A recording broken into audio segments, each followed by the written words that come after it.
Before we were using Monday.com, our team was drowning in work. Our days used to split between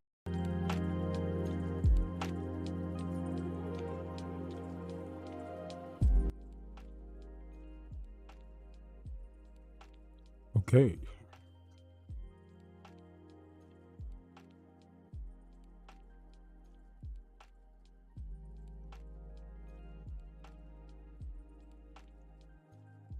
Oh, back is broken.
No, it shouldn't let me in it. But...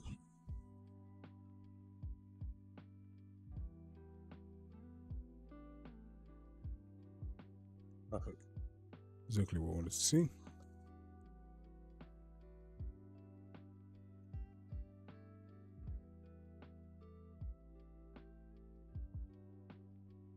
So, okay, first things first. Let's do a couple different things. The first thing we're gonna do is we're gonna do a trace ahead of the character, right?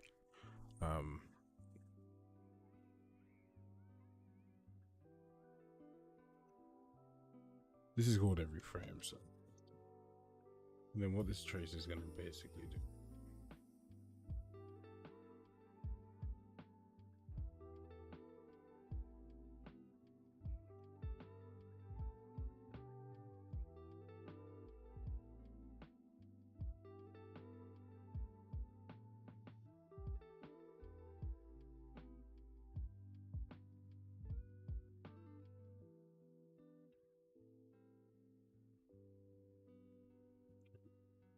So,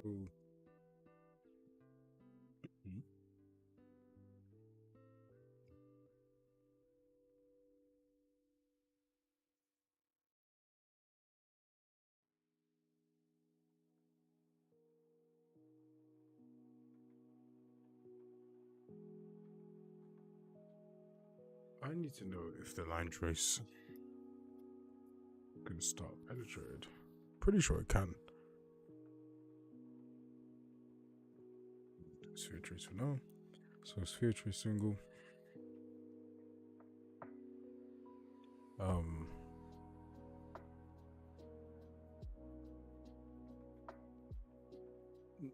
Now really I can do a line trace from this thing, but I want to make, let me just do this real quick. So I want to check if the line trace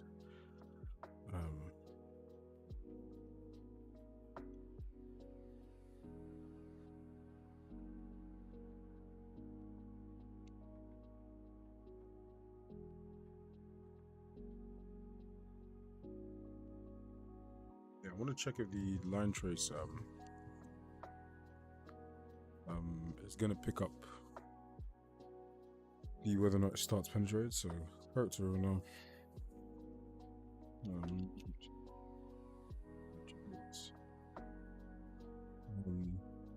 Origin So the origin is going to be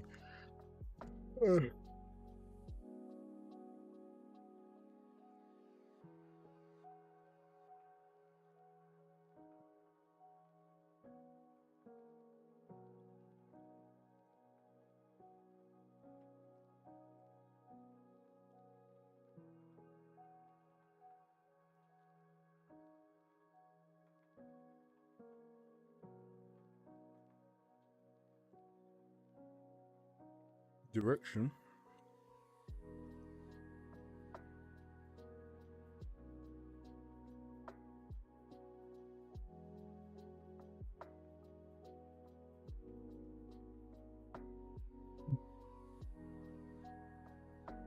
And length is going to be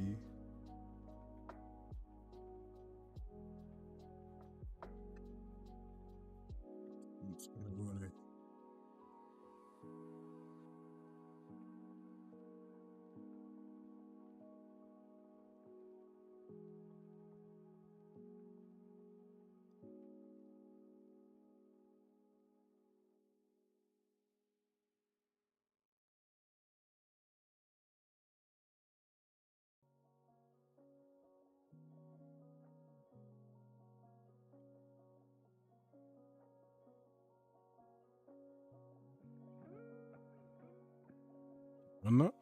So now we should just see a trace coming from the character to the right, ahead of time in the future, at all times. So trace starting penetrated is 0, which means it's not doing it.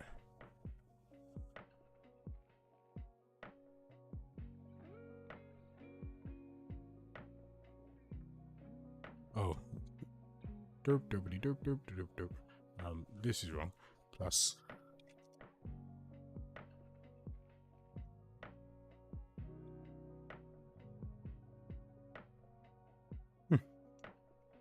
Times by the velocity.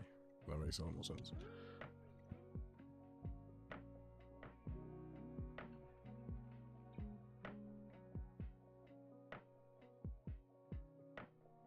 Cool. So now this should just be forward. So if I do this, see, so you see how it says the trace doesn't is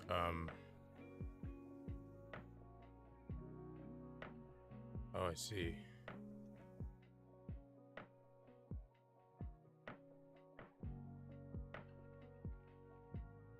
No, but it updates each frame, so I do guess if it's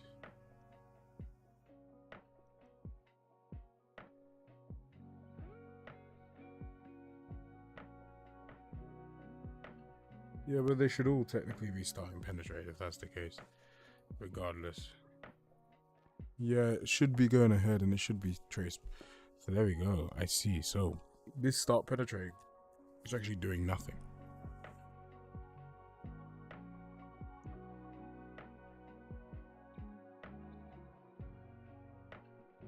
So what I want to do now instead is replace this .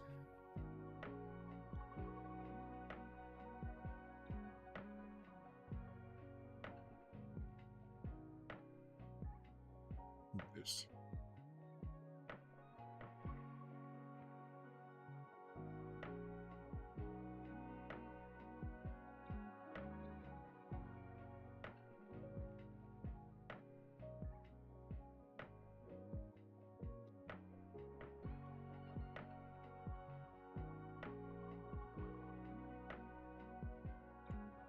You know if it detects whether or not it starts penetrating. I don't even know if the value changed or not. It did change.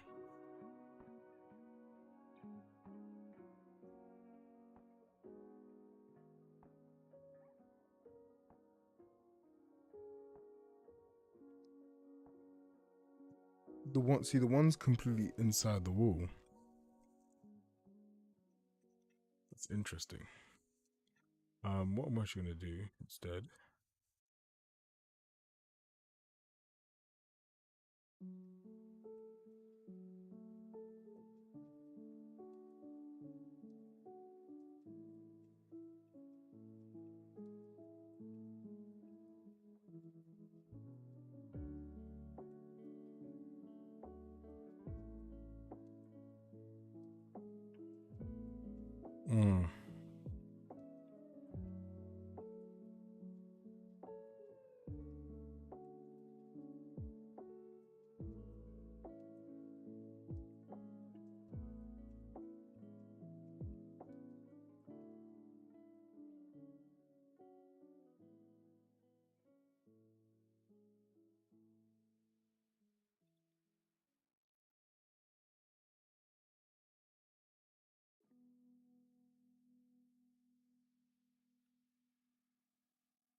And then we do character.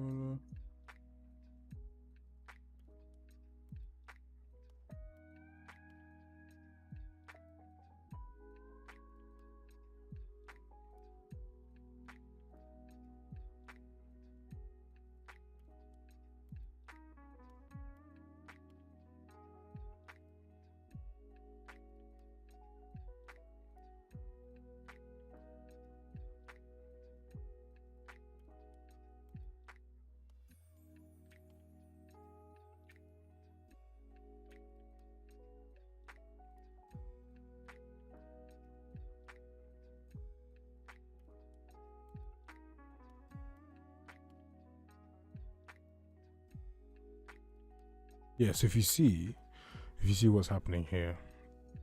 So one very interesting thing is that when it's inside the wall, the dot product is going to be 0. Yeah. However, when it's outside on the wall on the surface, the dot product is going to be like negative 0.88 or negative something like that, or yeah, do you mean like just whatever.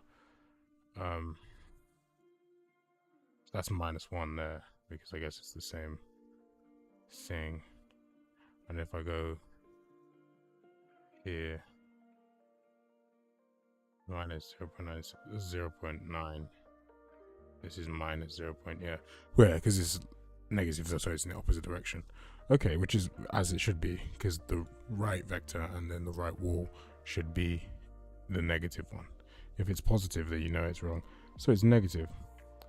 Okay, so I mean realistically, so now that gives us, that's perfect, because now we can now look at the sort of the dot product range will be our how much we help you out in terms of aiming in this thing.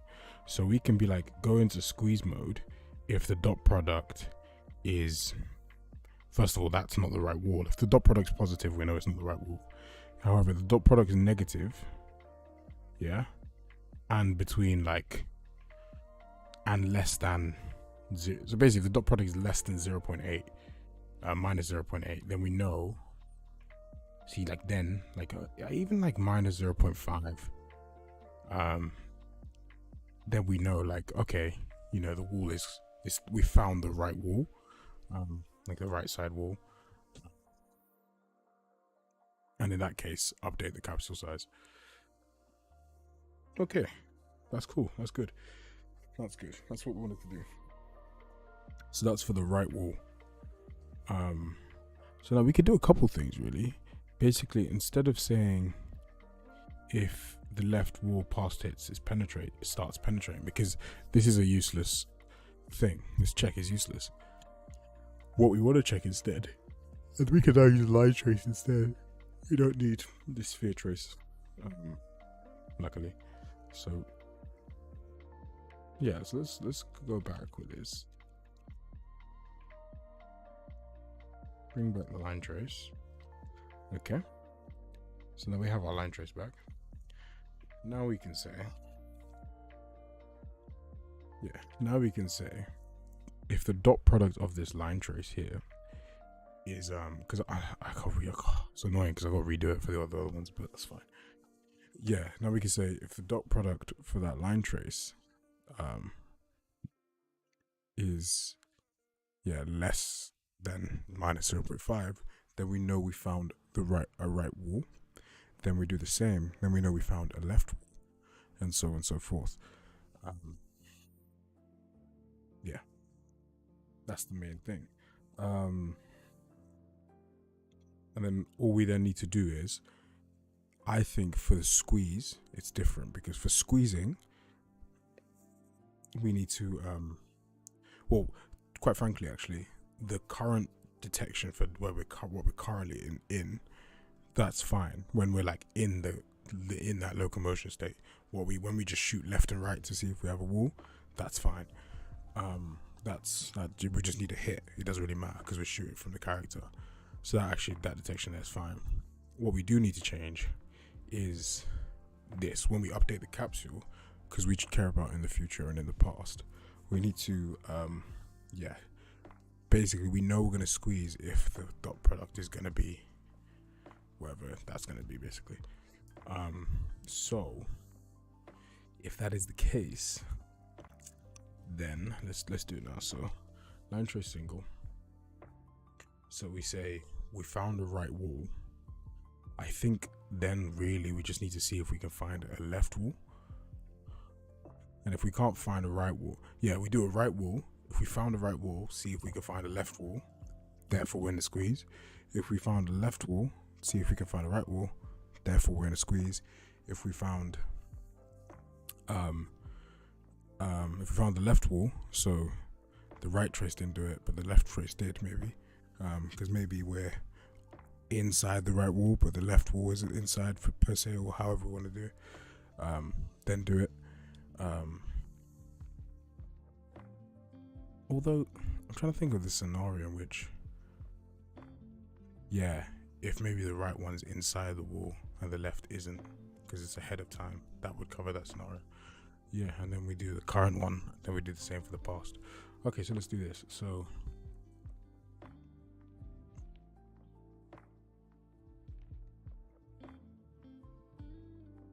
okay, so let's do this. So let's see. Check if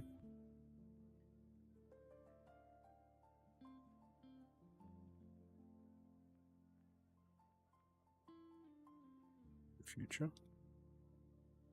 Well, first of all, let me fix this stuff here, because these are all sphere traces, but they don't need to be.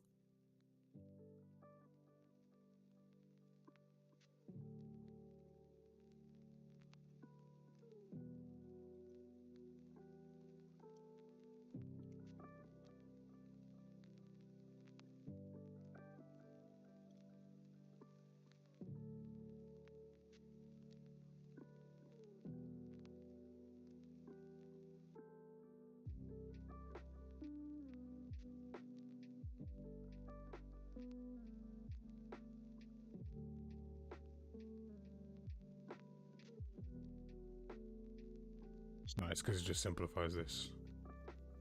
There we go. It just simplifies that significantly, which is lovely. Beautiful, beautiful, beautiful. Now,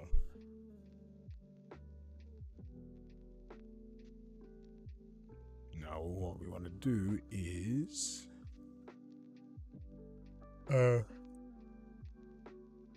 we should actually do some checks here.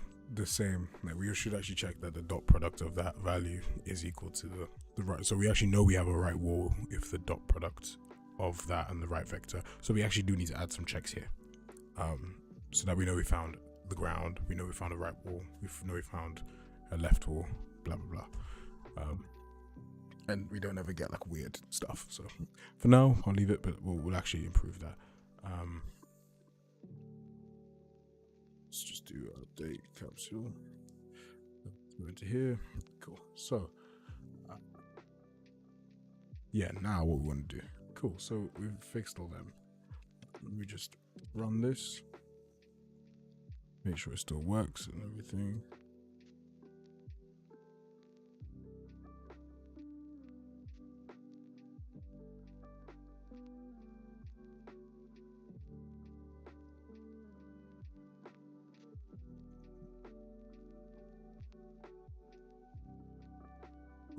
It wouldn't do it because I'm not resizing the capsule, so that's cool. So now if we say, okay, check will be in the squeezing in the future. So we say, okay, see if we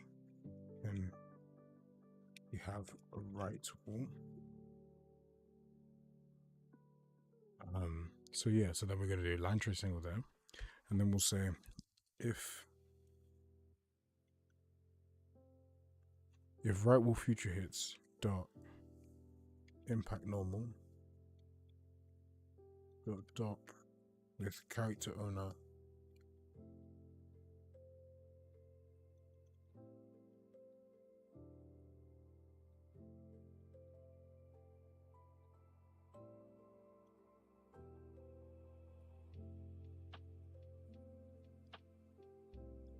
is less than -0.5.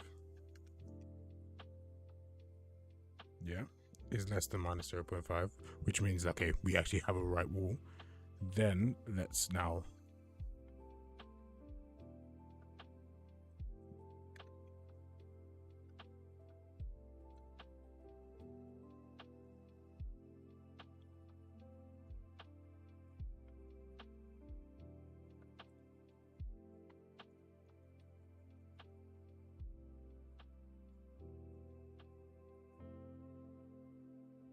when we do the same thing, we can initialize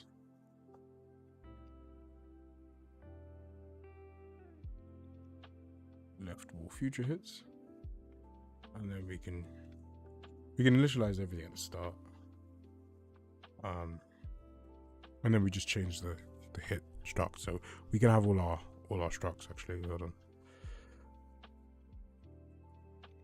Not struct, yeah, our hit result struct. So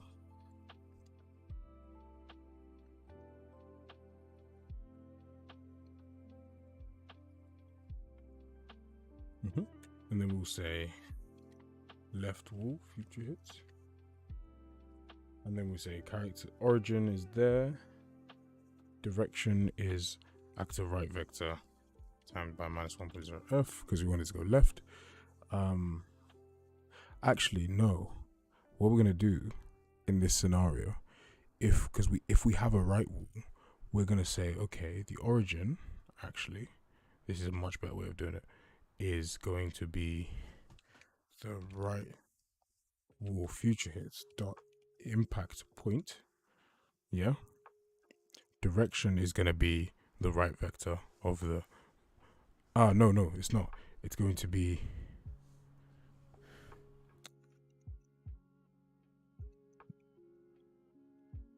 impact normal. Yeah, so now we're seeing that we know. Yeah, cool. And then squeeze max width. So what this is going to do is basically we're going to shoot out right. If we have a wall on the right, it's then going to shoot a ray from that right wall point, the direction of the wall, like the normal of the wall. So if the wall is flat like this, it's going to shoot it like across like that. I can't do it, but like how the hell does it like that, like perpendicular to the wall, basically perpendicular to the surface, rather than it shooting it aligned with the character, because that's what we don't care about. We're like trying to help it out to find the wall, so we shoot it perpendicular to the surface of the wall to see, does it have like a wall opposite that we can squeeze with, that it is actually going to be squeezing within. Hey guys, I'm going off in like an hour and a bit, mate. Then it's all yours.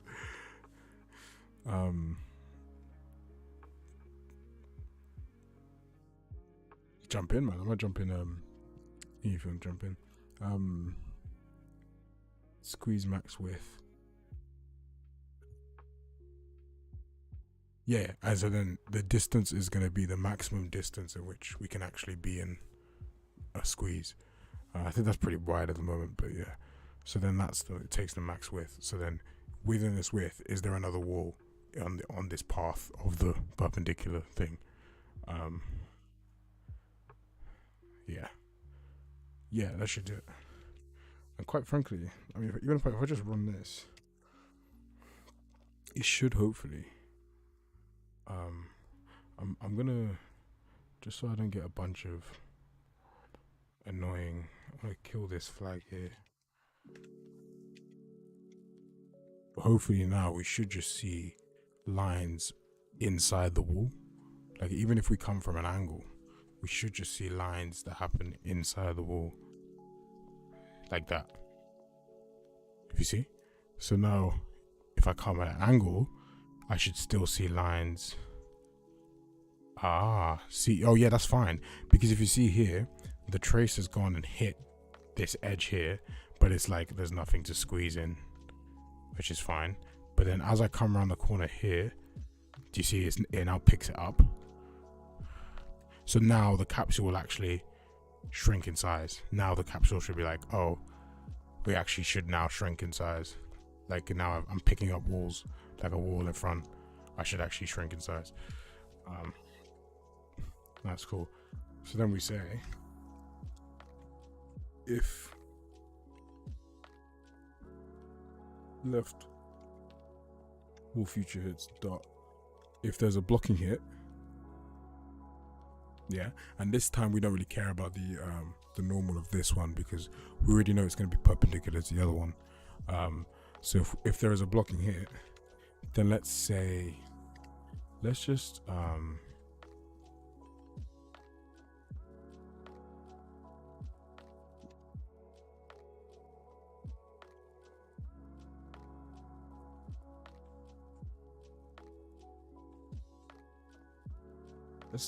let's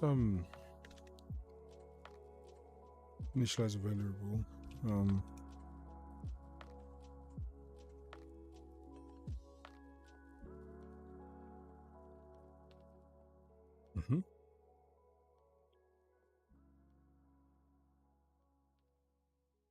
So we have squeezing and float or distance,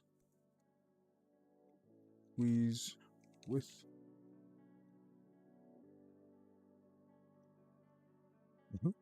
And then we say if there's a blocking hit, then we know that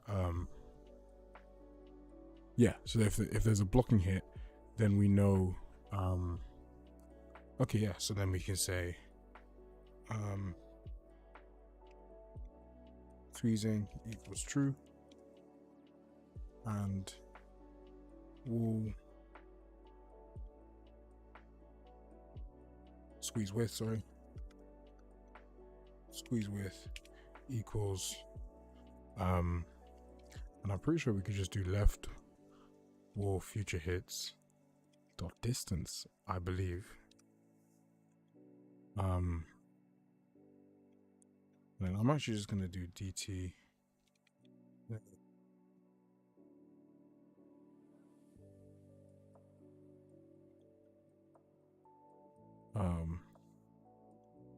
Yeah, and I'm actually just gonna do a debug string.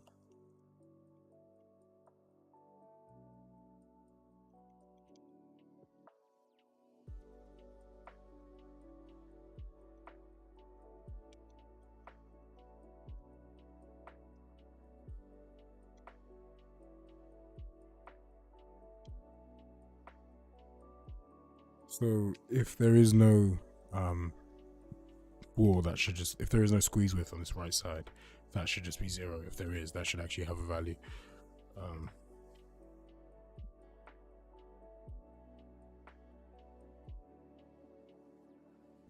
Let's see here. So now if I accommodate an angle, yeah, width is 51. One thing that's quite dangerous is that it keeps changing.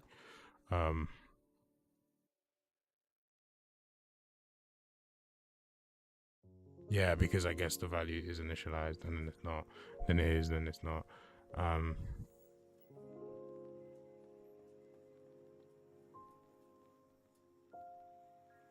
could even just do, it's just,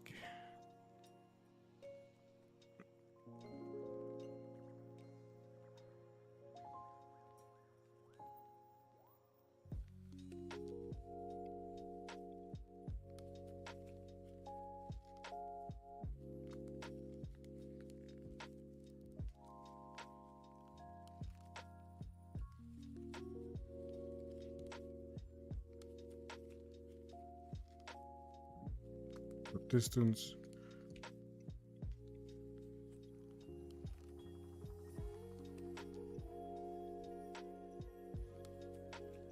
Okay, so therefore if we've got a new wall, then we update the so therefore then the squeeze capsule radius is basically going to be yeah, okay, so if it is doing this, then the squeeze capsule radius is going to be that new value. So now if I do this, hopefully it doesn't keep bouncing around and it just kind of picks a value and sticks to it.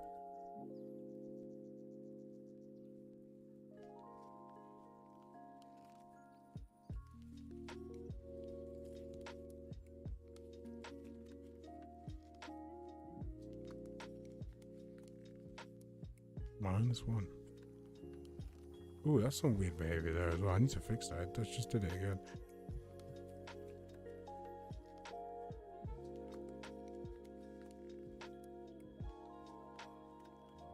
Ah, one thing that is doing is that, yeah, there's the right wall thing. It's why is he? The fact that it bounces back to -1 is a bit of a.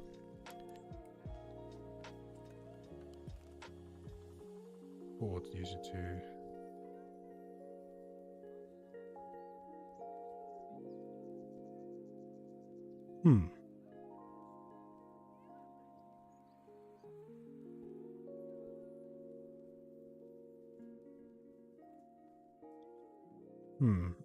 This printing as -1 is very interesting. Not sure how I feel about that.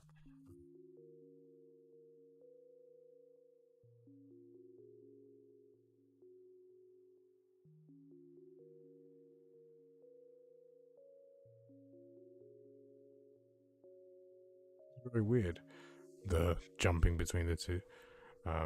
It shouldn't actually happen considering that it's only set in this place. Well, this is the only place that changes it. That's interesting. I know it's initialized in here. What? It's initialized as 1 actually. Okay, hold on. We're having an issue here. So is equal to the distance. This seems like it's wrong.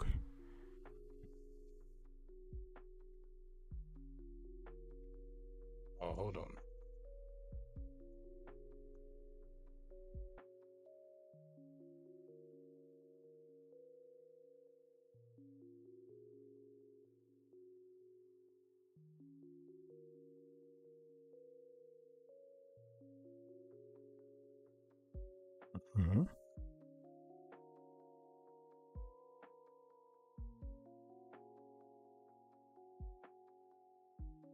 Let's see here. The value shouldn't jump.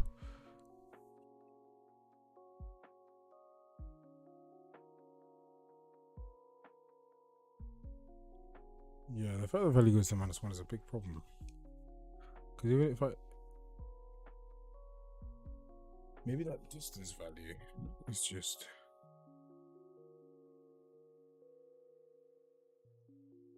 In that trace. Let's look at this. I want to see the trace.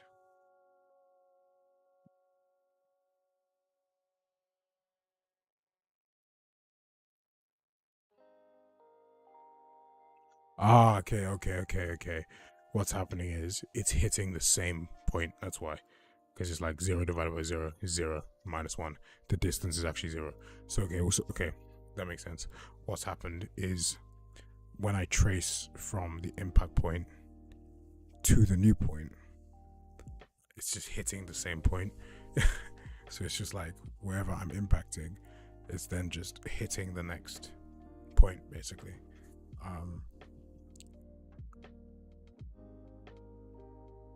Yeah, that's fine.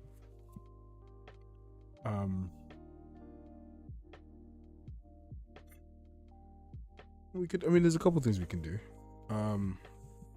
We can just move it on the normal, like by 1 centimeter, or actually, that's even a bit techier. We can move it on the normal, the minimum distance in which it needs to be. So if I move it on the normal, so say impact point plus future bits times by squeeze minimum width. What this will do now is it will stop it colliding with itself initially, and then it will also mean that the trace to find the other wall starts at the minimum width in which the wall can actually be, so then it won't actually do it. Nice. What I do need to also do is make sure that the normal of this hit is, I need to ensure that is that, and the normal of the hit and the normal of the the normal of the right wall hit and the normal of the left wall hit, they're not in the same direction, so they are less. It's like less than minus 0.9, so that they're facing each other. So I know that it's not like a weird, what's it called? So I know it's not inside the wall or like hitting the other side of the surface. Because if it's a really thin wall, it might go through, hit the other side of the surface and kick out, which is just wrong. So I need it to be like, yeah, because it could be like, imagine your wall's here, then there's like a 1 centimeter gap, then like a 5 centimeter wall, then like a 20 centimeter wall, like a 7 centimeter wall. It'll start 8 centimeters out. No, 15 centimeters wall. It'll start 10 centimeters inside the wall, go out, hit the edge of that wall, return already. So that's fine actually. And so yeah, I could just, so well, first of all, let me just build that, make sure.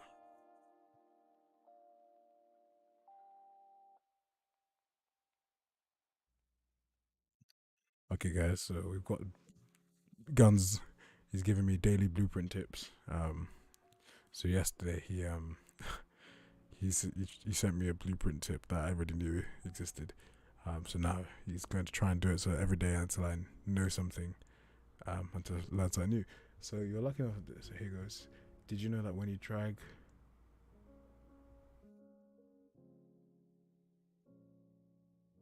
holding control is the shortcut for get, and holding alt is the shortcut for set? I didn't know that. There you go. Did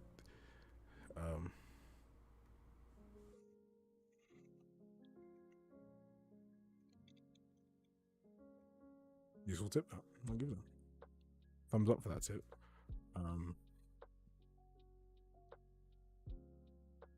See here. Yeah, see. Oh, lovely. So you see now the wall width doesn't do anything weird. One thing though, the wall width isn't actually the distance. Yeah, I didn't know that. Isn't actually this distance anymore. That's when you realize I do not work in blueprints. Impact point. Oh, use my lovely function I made. Character owner.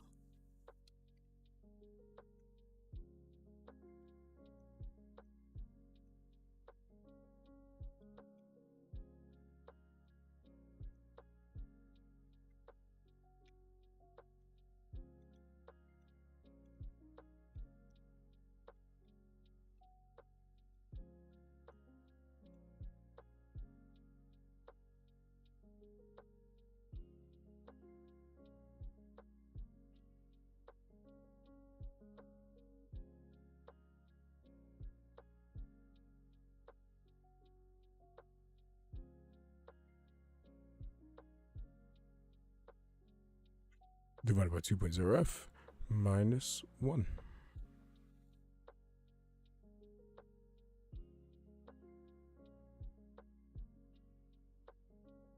So now I should actually get the wall width, the width of the wall.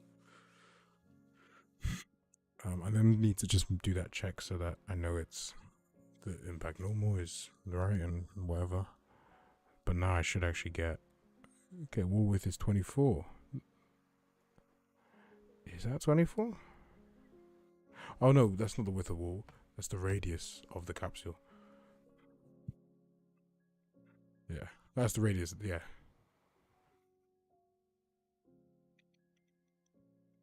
Yeah. Capsule radius is 24. So the wall width is about 46, 45, 45-ish, which is correct. So 25 times that width is about 50. So the wall width is about 50, which is correct. So cool. Now let's do this check. So there's a hit and the left wall hits, left wall future hits, dot impact normal, dot between that and the right wall future hits, dot impact normal. So the left wall hits and the right wall hits. You want the impact normal to be less than minus 0. Because it should be minus 1 because they're in opposite directions.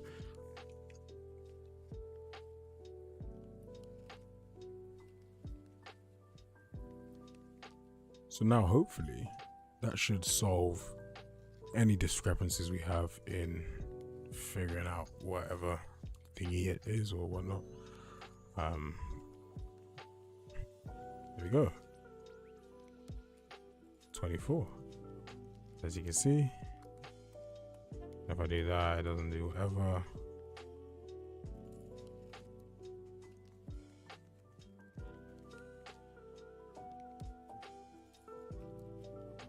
I think, hopefully, theoretically, if I was to rotate this wall like this,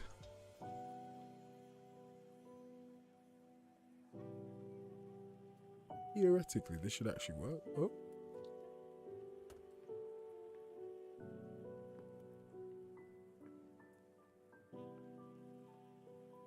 Yeah, and the width increases as I go in. Then it goes to 29, 23, 21, 26, 20. Oh, interesting. Well, to be fair, that's as far as it goes. So it doesn't really go very far. But yeah, nice.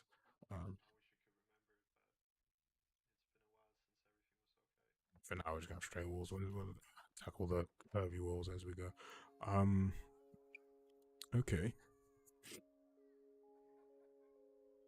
Okay. So I think that I'll handle this for now. I mean, we could also make this, if say the wall was curved and rotated slightly, you can make this value less than minus 0.5. We could even do that. So that, say if it's like a slanted wall out, it's, for now, let's just do it so that straight walls, but you could tweak that value to be like, okay, but whatever. So we say, okay, if the right wall, if there's a right hit on the right wall, yeah, we're gonna say cool. Then we're gonna look for that. And I think, yeah. So if there's a, so okay, see, this is so see if we have a right wall in the future. Yeah. So see if we have a right wall in the future. Yeah. Okay, I like this.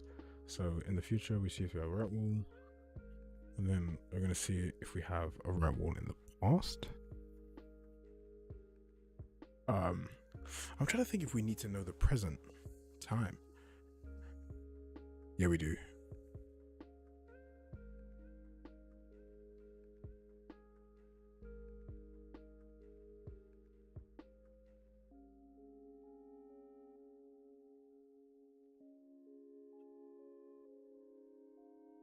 Yeah, we do. Yeah, we do.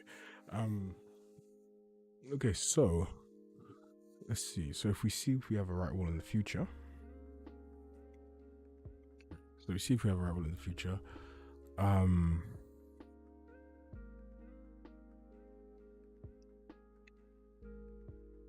That makes sense to me. I don't even know if we need this value, frankly. But we'll just keep it for now. If so, because then we can do like we are squeezing, therefore update the capsule radius to this value. So we say, okay, if we have a right wall in the future, then we're gonna say, okay, find the left wall relative to that. If we have a left wall, if we have a left wall, then we say, cool, we're gonna be squeezing, and this is the capsule radius we're gonna be.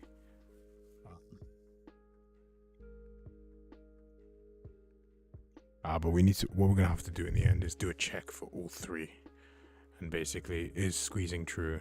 And then we're going to take the smallest capsule radius. So we're going to actually have to add.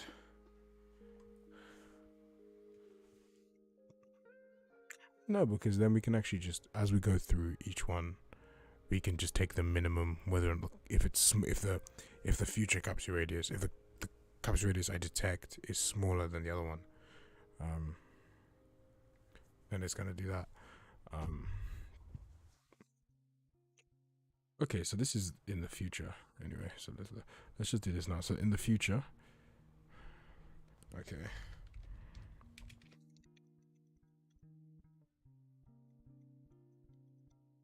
Once I've got it working, I'll see how I can optimize it. I'm just getting it working for now. It's gonna be pretty much the exact same thing.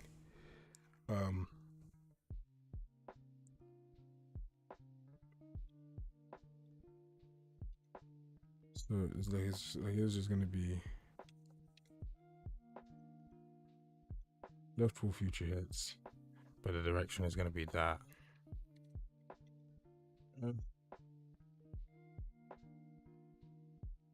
Okay. Now difference is here. Because it's the left wall, the right vector of the character, it's actually if it's greater than 0.5, not less than minus 0.5, because you want it to be on the same kind of angle. Yeah. Oh, left.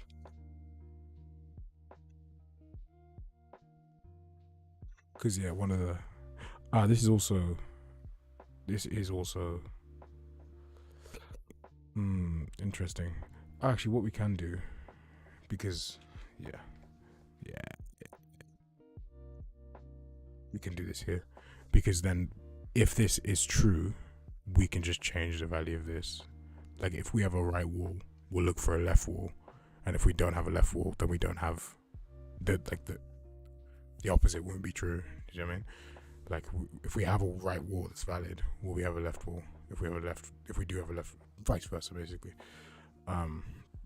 Like if this is true, like if we do have a right wall for a squeeze, we must have a left wall. Because if we have a left wall, we must have a right, and vice versa, whatever. So then we can change the value of this left wall hits, but the right wall hit stays the same. But then here, then we just need this as an else if. Oh.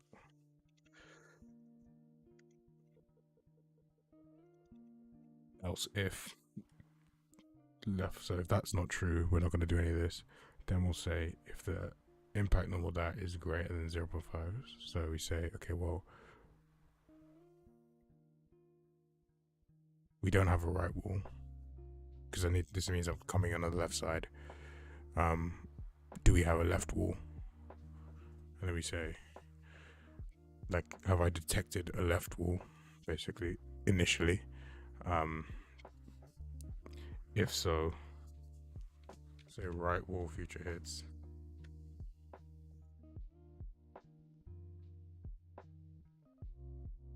Wait, hold on.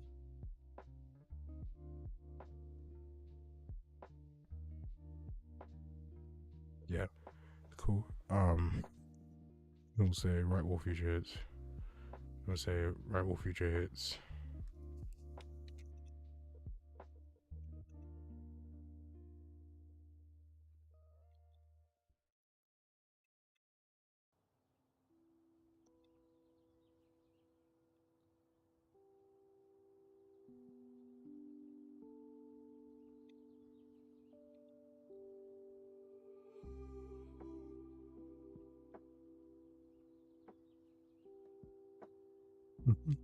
So then we're saying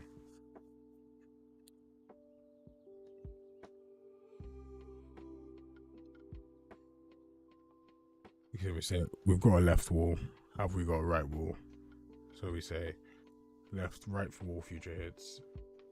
The origin is going to be the left wall future hits. Impact point plus that, move it across a little bit. Then we say from that point, go across. This value is technically wrong. It should be squeeze max width minus squeeze min width, but whatever. I can't be else change for that. It's just an extra 10. And then we say if the right wall hits is we have a hit on the right, and the normal of that is the opposite of the left, then we do this and we update the radius of the capsule. So, with that being said, basically, if we have a right wall, we do it, change the radius. If we not, we do a left wall, do it, change the radius. Let's see, let's do it. Theoretically, something it should actually do it just fine now, in terms of the future trace. So now if I come in the left side, yeah, does the exact same thing. Picks up the left wall.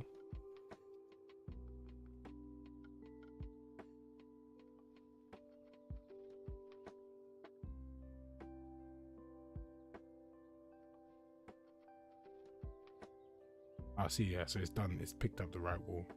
So yeah, that's cool. So it's picked up the right wall. Which trace am I debugging?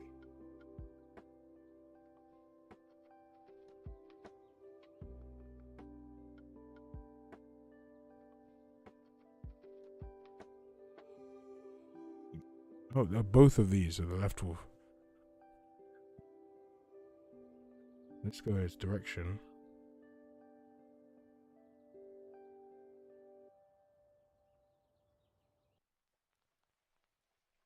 Well, let me just debug this. Make sure it's... Yeah, it should be doing the right thing there. I mean, it's working, so... Oh, just giving the values I want to see, so... Yeah.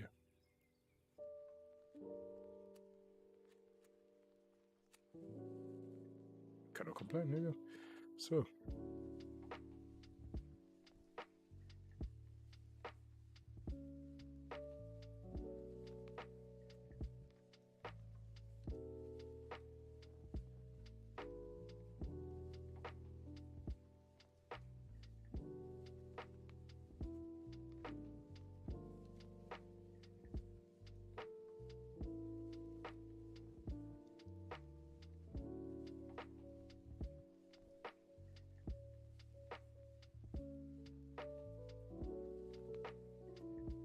Yeah, so yeah, we should only see into the whatever we want to see. The only thing that is, like, I'm not seeing any traces going from the left wall to the right wall when I come in this way. Like, if I'm...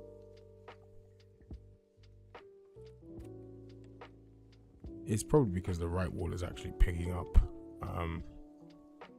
I think the right wall is actually picking up a trace. Yes, like the left wall, I'm getting hits on there. Oh, there we go. 24 points. Yeah, and then the right wall actually picks up a trace. Because I do the right wall first, that's why it does it. Cool. That works well. Works wonders. Okay, so... Okay. So that goes ahead of time and checks whether or not we're going to be, and if so, sets the squeeze capsule radius to whatever we needed to set. Then... Yeah, now we need to address one of the other issues, being that we need to know. So now we know if we're gonna be in a squeeze pretty well. So, like, I mean, now I can... Let me...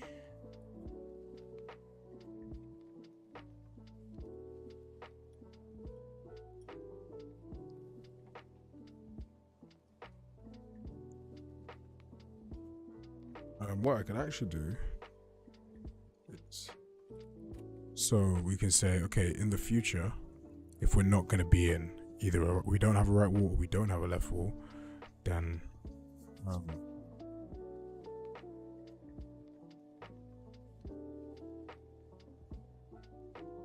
mean, what we can do in this scenario is, like, okay, if we've got a right wall and we've got a left wall, then we set the value of this thing. But I want to do it at the end. So be squeezing through it. Then we can actually say, if we're squeezing,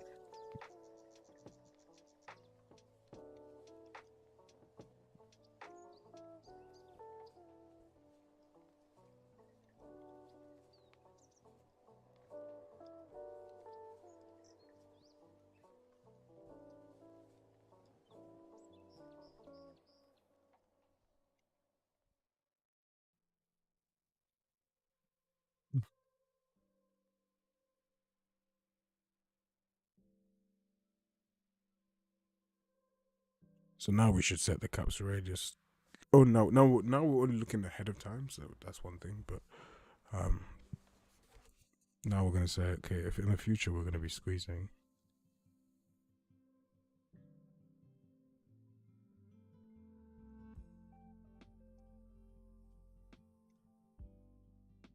it's very wrong. It's very, very... Oh, see, okay, that's fine. I can expect that, but I need to make sure going in is seamless. So if in the future, yeah. See, now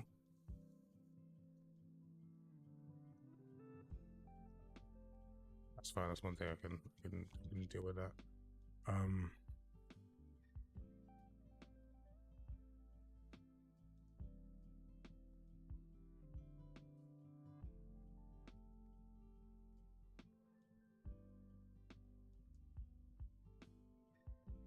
That's fine.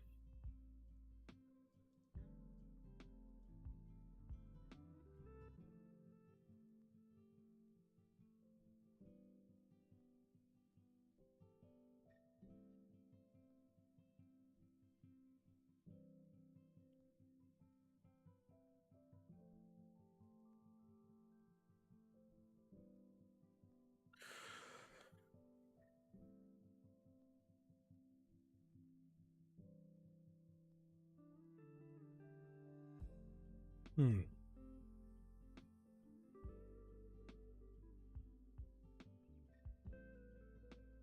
See there, it stops picking. Okay, it starts picking it up again. We're actually picking up.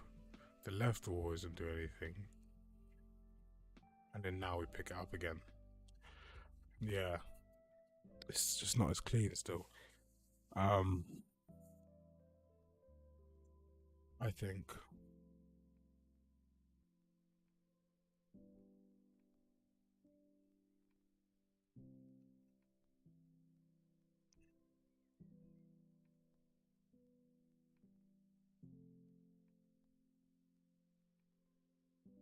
what we could do is we could sort of be like, if we detect, um, if we detect that we're gonna be in a squeeze, drop the capsule and give us like, okay, one thing we could do basically is, yeah, if we detect that we're gonna be squeezing, we could drop the capsule radius down and sort of give the player like 2 or 3 seconds to actually get into the squeeze.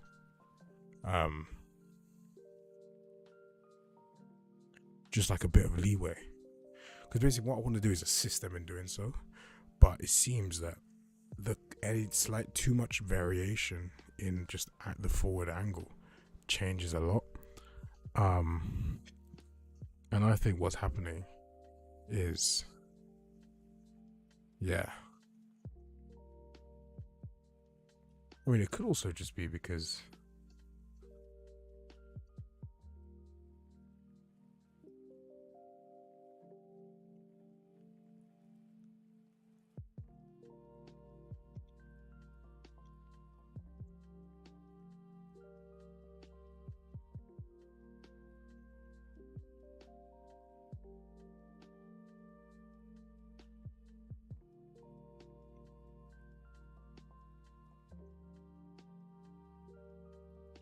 let's see, could be because of the impact level just being a bit too strict, so we don't have as much leeway for like variations and stuff.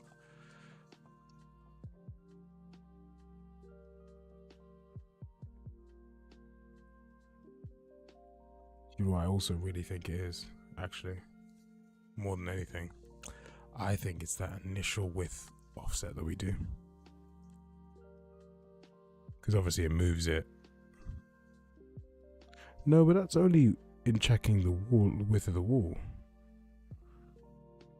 I mean, that's fine. That's absolutely fine because you aimed wrong. But if you aim like towards it in any way, I mean, that's correct. No, maybe it's. So if I aim just in the general vicinity, okay, that was Jesus. Because yeah, if I come like this, see, I want it to see. You see how it's not shrinking? I want it to shrink because it detects it. Now, see, now I want it to be like, okay, see, it goes back. Now I think let me debug.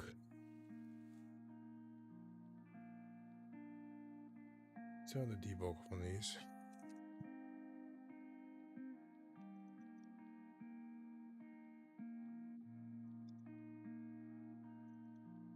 These are really annoying. Hold on.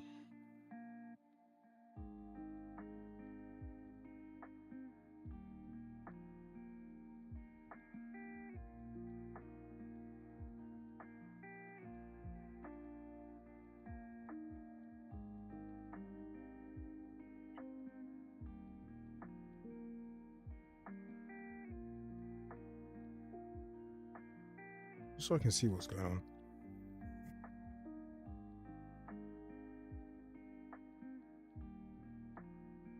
Oh yeah, damn. It's tomorrow, isn't it? Don't know if I want to get it. Don't have time for it, so sadly. I don't have time for any games recently, especially this week. Crunch week this week.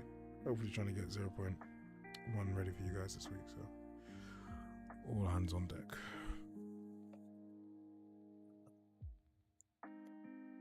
Okay, nice. So now it's at least it's just one line. That's so much better. Ah, so what's... Okay, now that I can see it like this, it's way better. It's way better.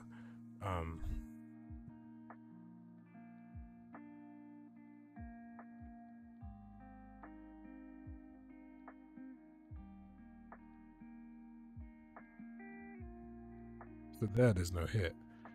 The value doesn't give me what I want it to get. So here...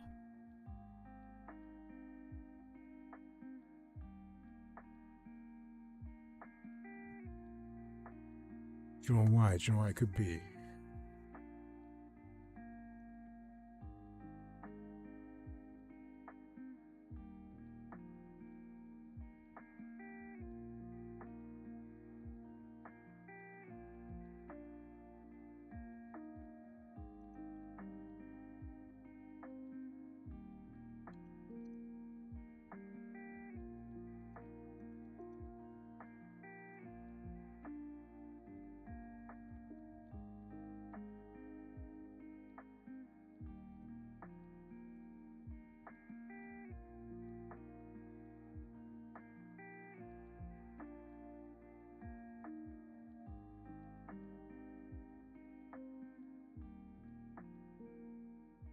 Or it could just be, just have a longer freaking. Oh, what I'm being so stupid.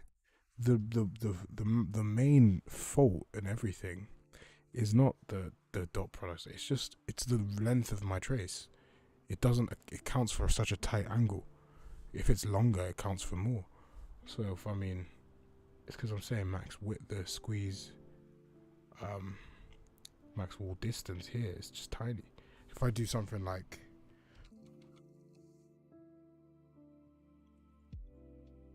you got to think of the angle wise, right? It's like, if I have a forward, it all depends on your speed, isn't it? So if it goes forward 100, but it goes out 10, or what it was 70 before, I believe, or 50 before, the angle's tiny, you know? Whereas now, if it goes really wide, you know, the angle of coverage I have is a lot. So let me just try this now. Obviously I have that variable that I can change. I've used it elsewhere, so I don't want to touch it right now, but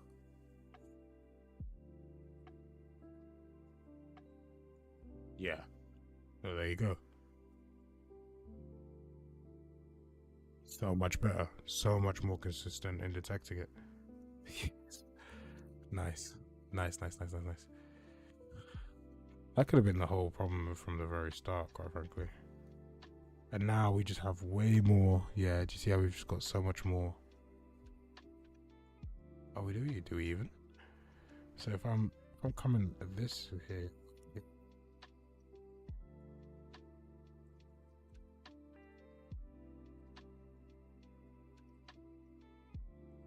So something like this isn't picking it up. I guess because it needs to be wider still. Because I mean, but then again, you are coming at a pretty shitty angle. Like, I think if you're coming at an angle like this, geez, like, I mean, that picks it up, funnily enough. But like, yeah, like, I think that is just pretty shite. You know what I mean? Like, it's just a bit of a shit angle. Like, if you try and squeeze through something like that, like, yeah, I think you just have to be a bit more accurate, quite frankly.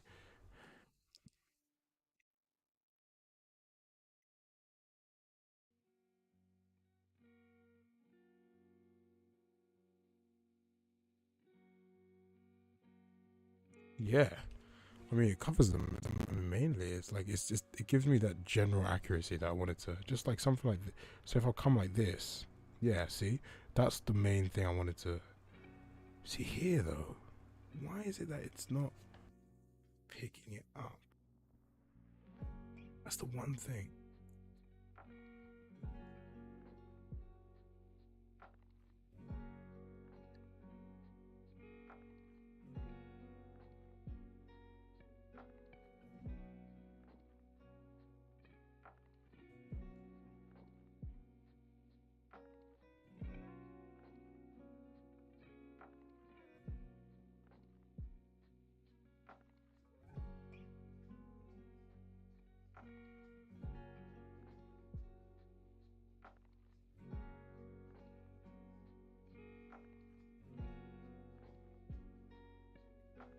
Ah, I know exactly why it's doing it. I know exactly why it's doing it. Because I know exactly why it's doing it.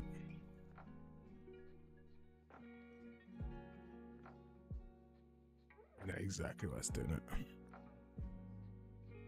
It's because it's hitting the inside of the wall. So, makes so much sense. So basically, it's hitting the inside of the wall, so it's just giving a false, regardless of whether or not the trace continues on and hits the outside. Does that, if that makes sense? Like, the trace could continue on, hit the outside of a wall, and be true, but it's going, hitting the inside of a wall and being false. And so it's just saying, nah, it don't work. And it's just like, it's because it counts as the first blocking hit. And I'm saying, okay, does that, because technically that isn't correct. Because yeah, it's all about the first blocking hit. And it's because I have one trace. Do you mean like it's just ahead in the future? Whereas realistically, it might really be a case of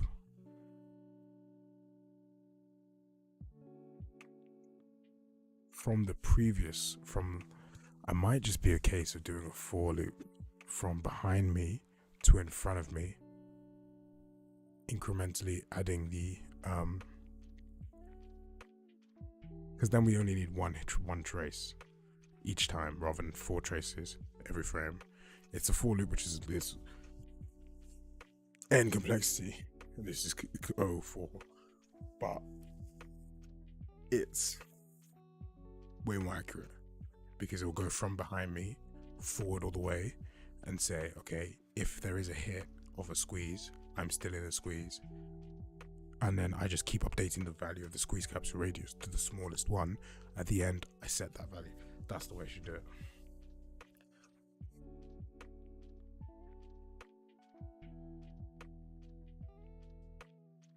That's the way to do it.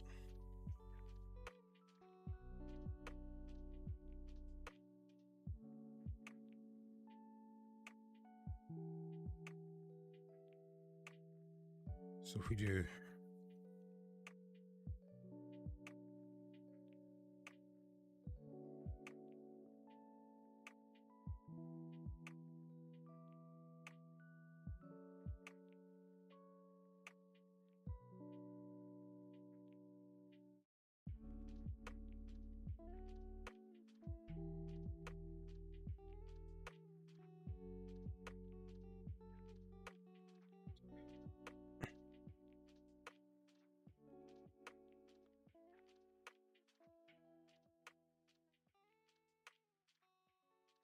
because I guess really we just want to go from behind forward rather than whatever.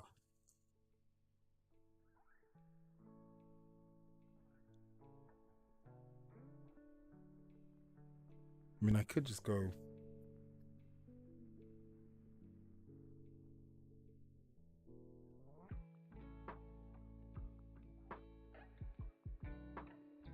yeah, you know what?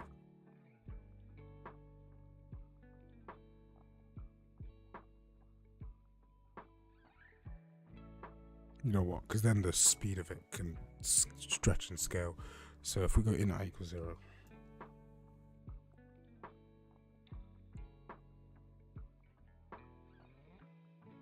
let's make some variables. Hold on. So we say Well, let's go int squeeze. No, that doesn't matter because that's gonna be the size of the filter capsule. So we're gonna say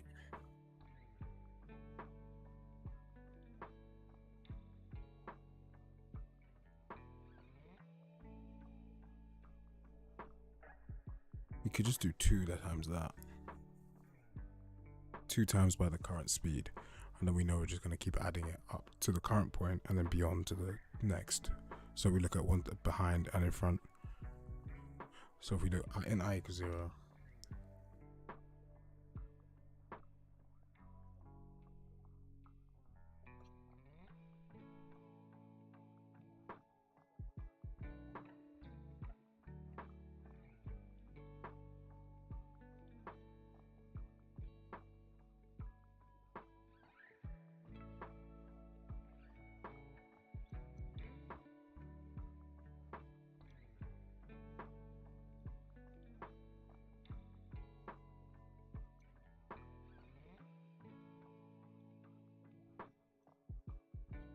and if we say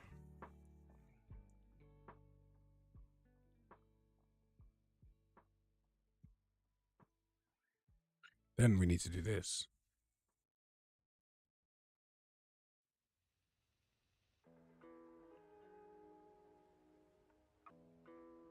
But and yeah, at no point do we set it to false. We only set it to true, like, so we don't ever, so no time if we don't get it, it's unset basically. Let me say shoot a trace right, and it's going to be, rather than being, it's going to be, yeah, it's going to be character location minus, I don't like that though, that's man.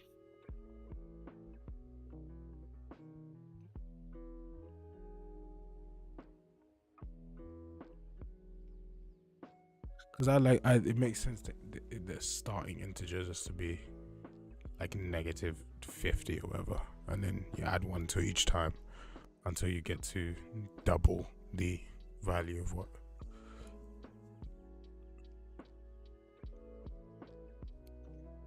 If we do this,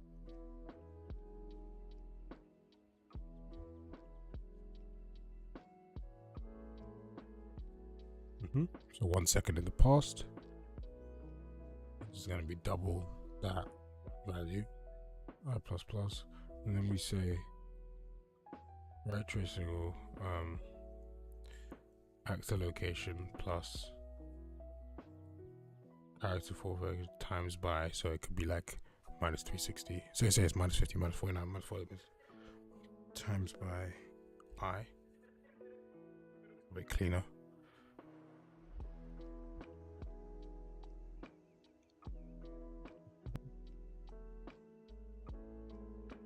Do our trace right, do our trace left of whatever length we want to do. Check our whatever we want to check. If it is true,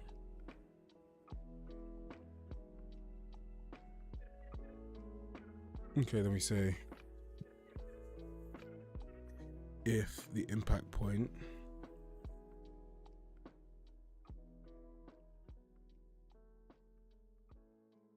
so if squeezing is true,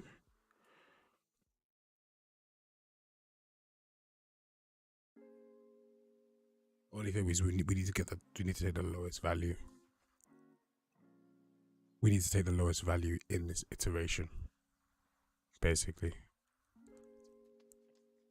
So we have float minimum capsule radius. So that's just a minimum wall width. So the minimum wall width is going to be 0.0f. Yeah.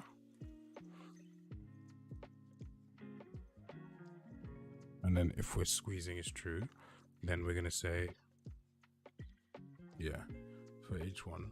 So loop through it. It will say if we are, the right wall has a hit. Okay, cool. And we'll say, then we're squeezing. And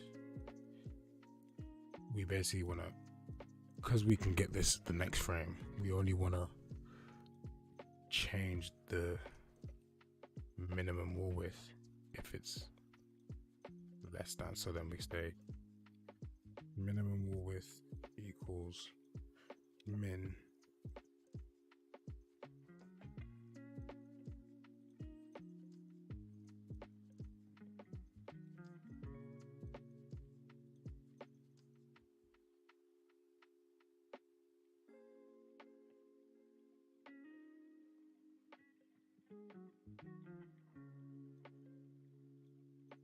between the current minimum wall width and this value here.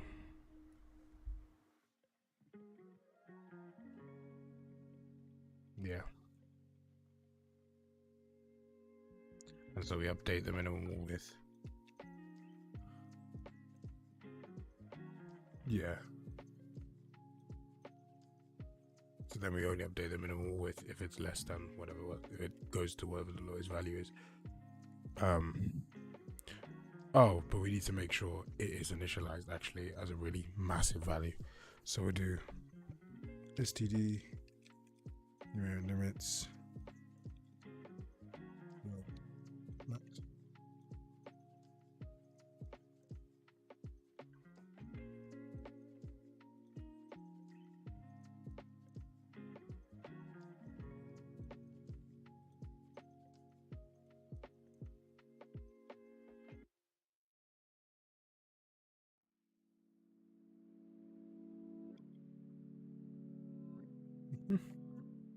And then we say take the minimum of that.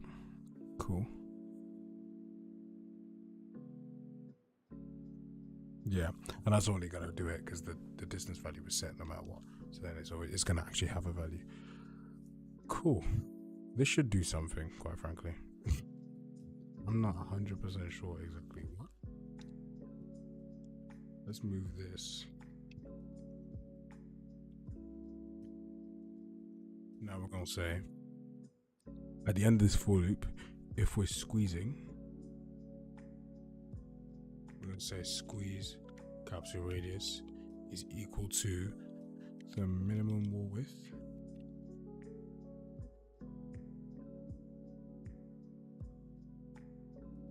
it's going to be equal to the minimum wall width divided by 2.0 f. Let's take away 1 for sure. 6. And then we're going to set that.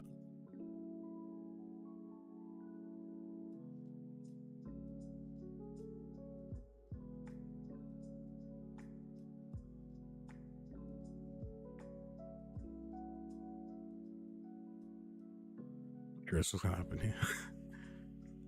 Let's see.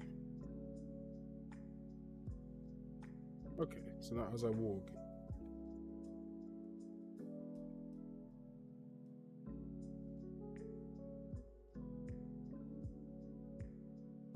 okay.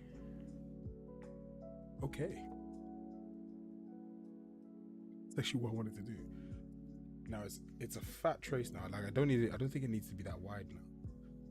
It can come in, but if you see now, one of the really key things is that it's picking it up and the capsule stays at the right size.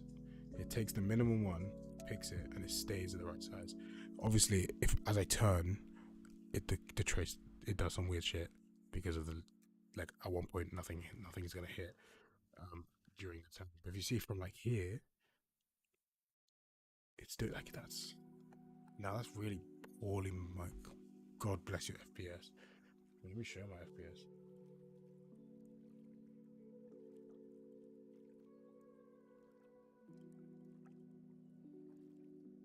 Jesus Christ, 30 FPS, crazy. That's so terrible.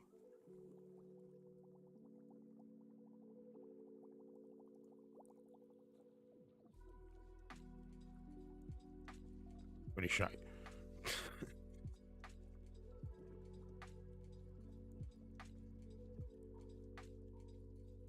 So smooth. Do you know what I mean? I think the trace can be.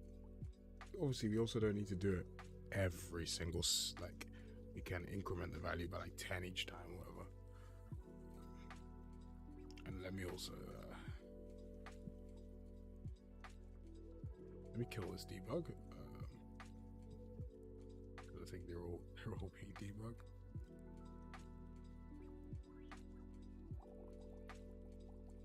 Yeah, I also don't think they need to be 200, because I think 200 is it too much leeway? Do you mean 200 seems like a lot of leeway? Meter. Well, let's go 100. See what happens. Bear in mind, it's 100 left, 100 right, meter right, meter left. I'm gonna keep the wall ones where it shows the inside of the wall. I want to keep that.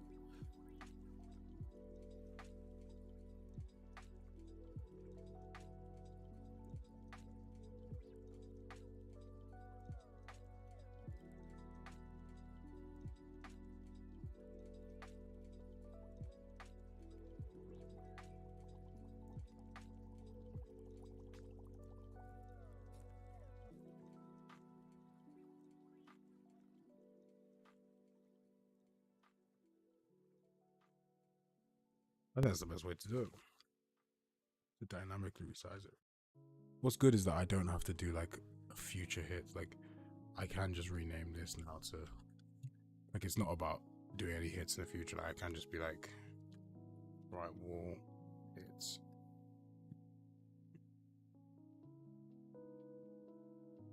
Do you mean? There we go. I can just rename that. And that theoretically is actually all this code here can go. I'm not going to get rid of it yet until it's working fully. So now we're basically saying, okay, well, one good thing about this is that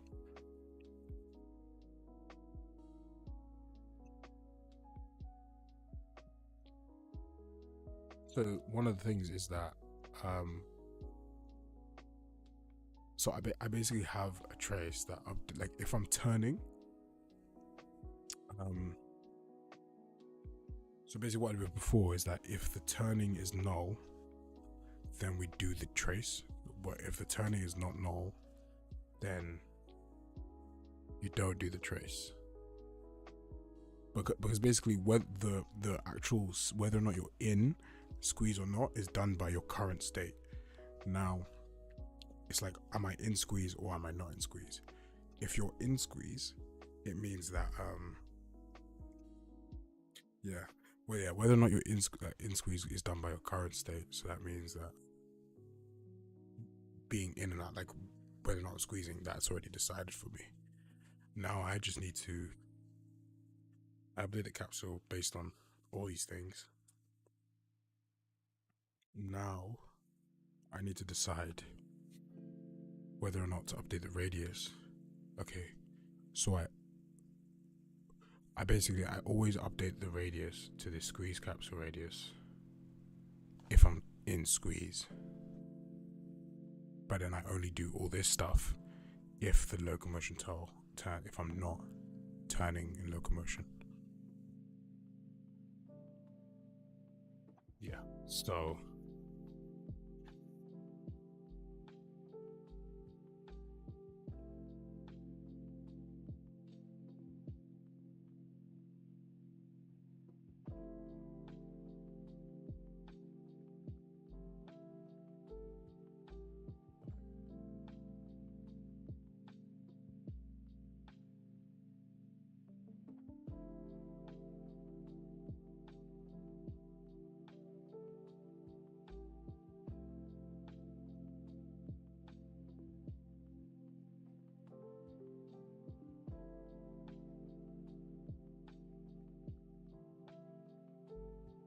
okay, so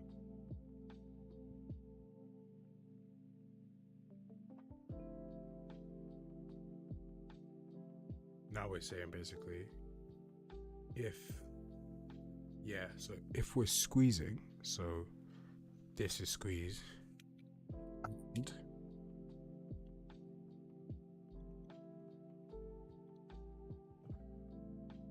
now but I only care about I don't want to do this calculation if I don't need to, you know? So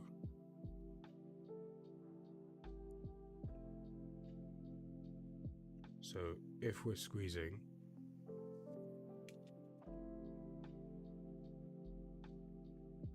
so if the trace returns a squeeze, or I'm in the squeeze state, so my main squeeze thing is doing it.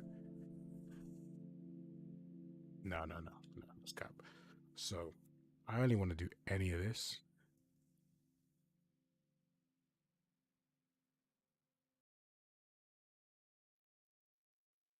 Yeah, this comes out of there. We only update because we're gonna. Nah. Because we want to update it even if we're not in squeeze. So if we're squeezing, we do this here. Okay, so we say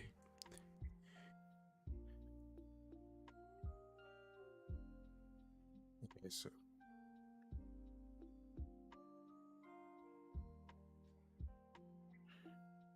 we'll say if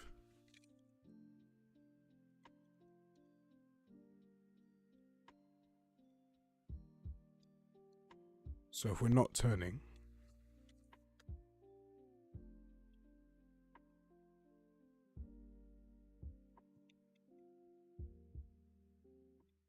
do all of this.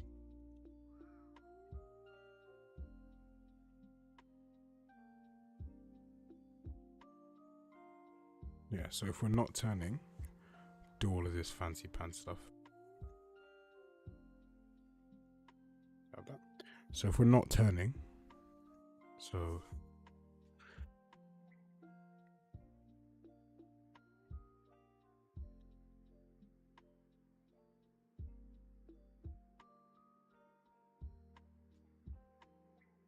do the capsule resizing.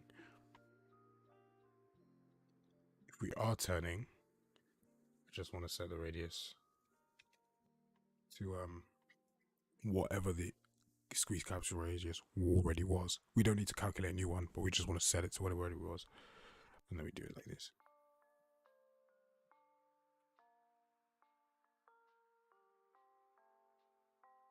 Okay. Oh, but. So all of this is the problem. Is the one thing is, so then we say, okay, hold on. So if we're not turning, do the calculation for the new one, but all of this is. No, wait, that's more confusing.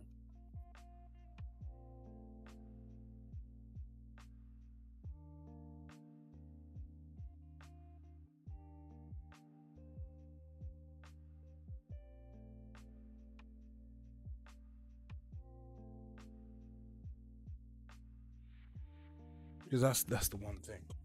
Technically, this just then needs to be firing every time when we're not turning.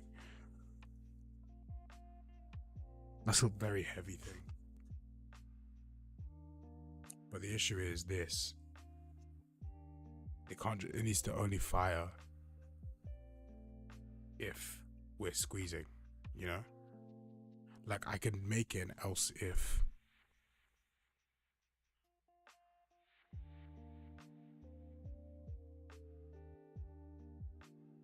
Like I know an easy solution here, and that's just doing like an else if,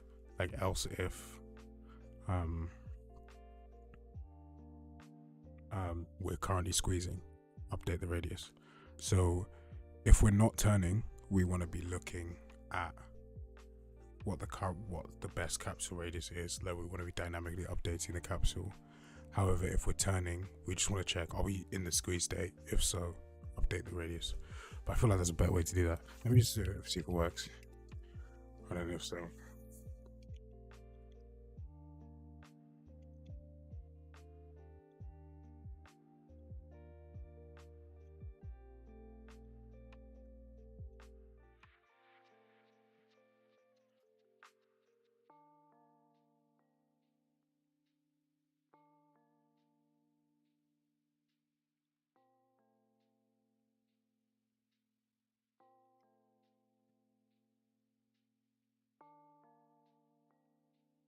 I think I can really improve the logic to determine whether or not we're just even in the squeeze state.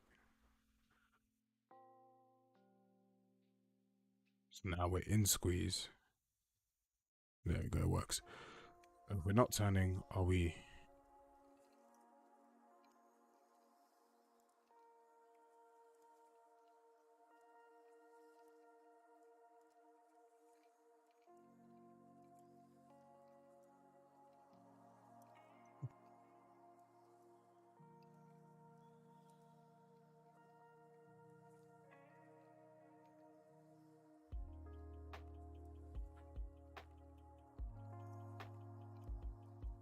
Yeah. That's spot on.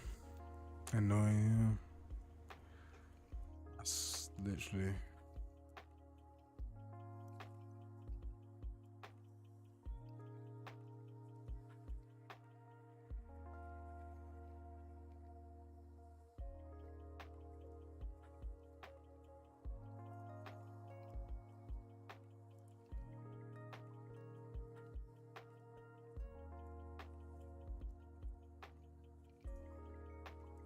It's literally spot on.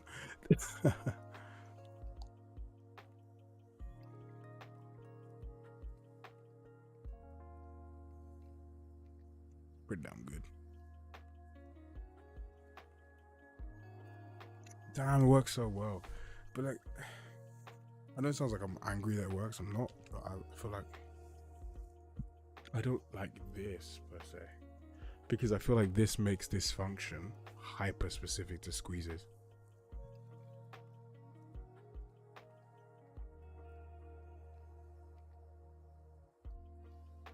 I mean, theoretically, this could just be a function.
Could just do this, you know.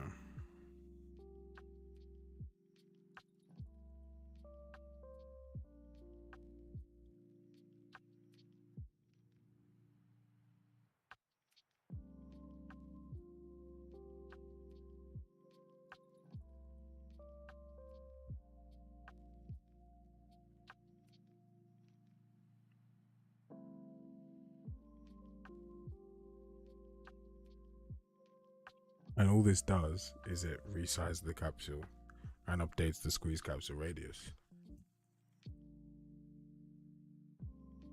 And then you could say in here, if locomotion turn is null,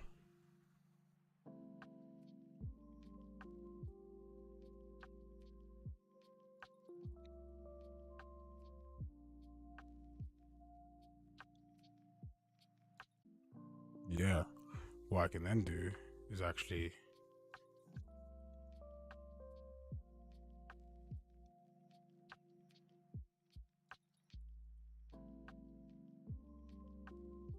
make this a ball.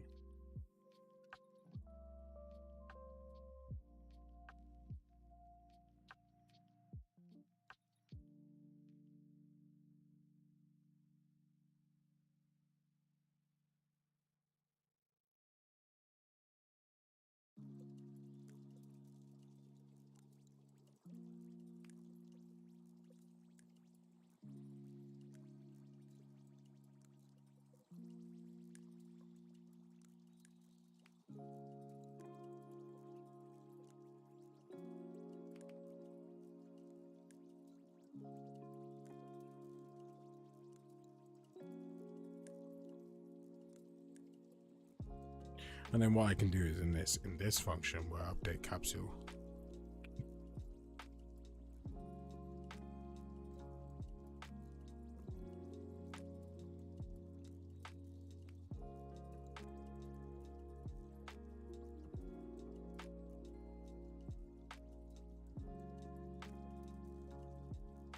and then I do my squeeze capsule update here. This returns a boolean, and then I can be like, if this happens, like if this is true, like, so if this, because then basically I can check like if this returns a false, so that means we weren't squeezing, therefore we didn't update the squeeze capsule. So that, because that means when in the future, past or present, we're not squeezing, that means we're out of squeeze. Yeah, that makes sense. So basically this can then, I can now have like iterative check. So like if this is false, try the next one. If that's false, try the next one. If that's false, try the next one. And then you can try all the different capsule resizes. For now, I can just leave it as is. And then what we do is we then say if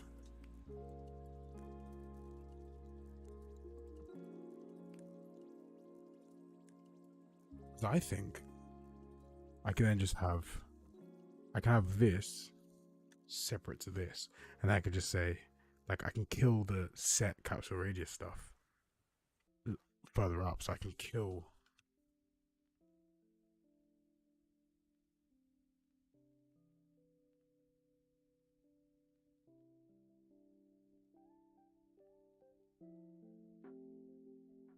I can kill this. So if I kill this, just for now, and go in here, and I say if we're squeezing, or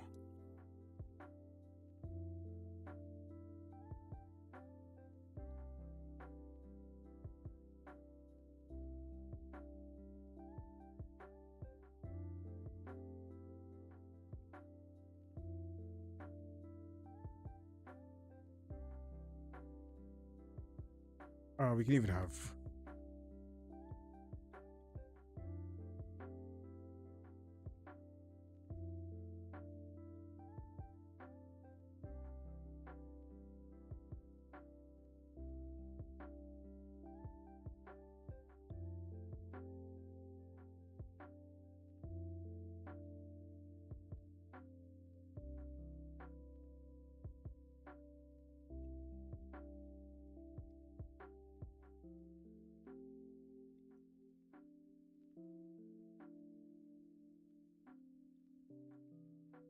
is equal to this, so we run this function, it does whatever it needs to do, then we say that, or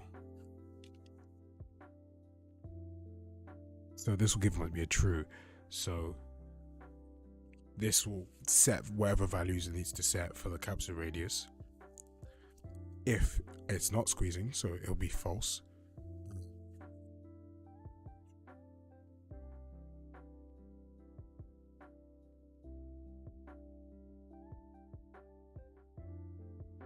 Then we might not even, I don't even think we need this.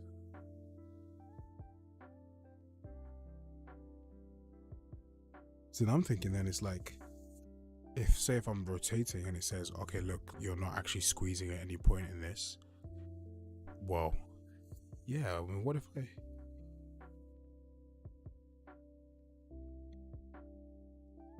just kill this?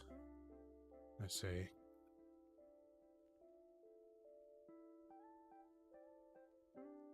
so either I'm squeezing, so like if this is false, yeah, that means this hasn't been updated. We're gonna check, is this true? Are we in the squeeze? If so, update the radius.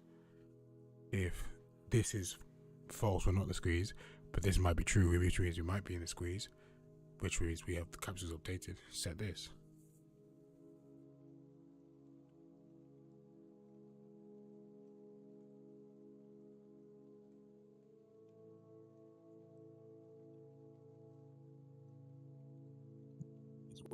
If this works, this is how I wanted to do it.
So then if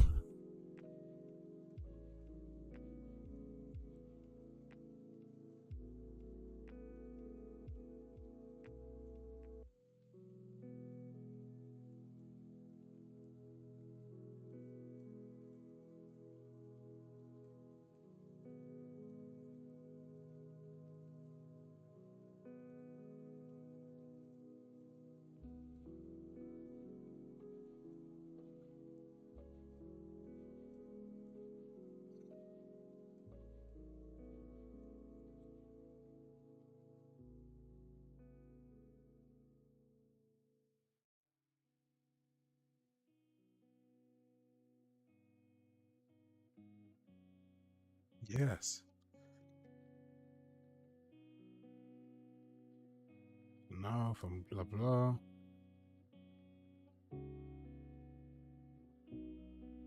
And now when I'm turning, the capsule doesn't resize. That's exactly what I wanted to do.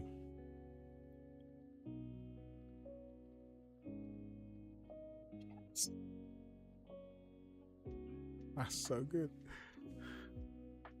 Now I can come from like an angle, but not too crazy of an angle, but like an angle like that. Do you know what I mean? Like I can't run sideways at the wall, you know, I can't be like this and expect it to do it. I can. Yes. Yes.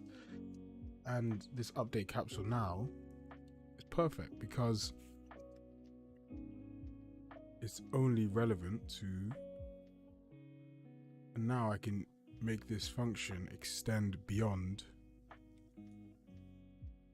Look at that. All of that just down to this line, and now I can just do the same thing for all the different types. I can do if balancing, if they like I can update the capsule for all the different locomotion types I might need to, and then the capsule update is just going to be set capsule radius to whatever the radius I want to do, or set capsule height, or do whatever I need to do in here for that relative type.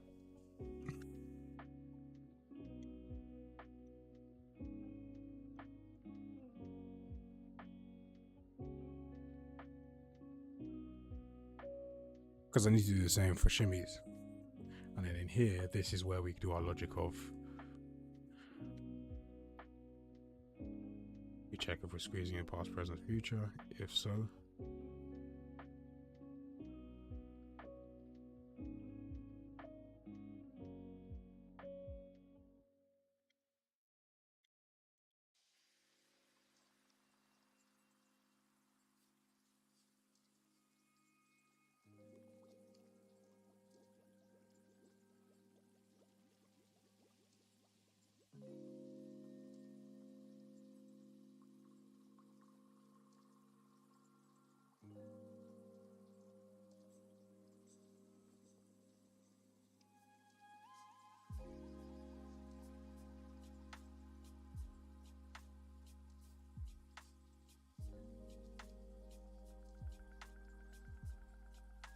yes. And this is all. That's not bad. This is what, like 609 to. It's like function like 100 lines. It's pretty calm. I mean, the only this for loop's a bit of a questionable thing,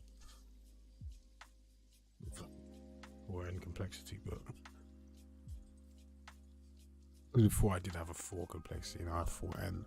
But so that's the balance you have to strike. It's like either have a 404, so like a trace 4 times, so it's 4, or 4n, which is a lot more, but with n being the size of the 2 times the velocity, but it makes it 10 times more stable. Stability is key right now. Kilobit FPS, when we optimize everything else, will be fine, but for now, it's got to be stable. I'm just happy that worked. Jesus. Let's rebuild it. And then I want to parameterize those variables of the width on the right and the left. And then also, when I do my check for whether or not I am currently squeezing, I just want to improve that real quick. But other than that, bang on. Yes. Awesome. Just fantabulous. And let's kill any traces that are active. So false.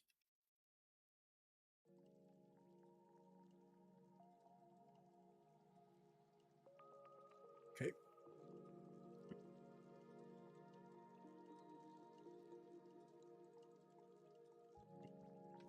Coolio.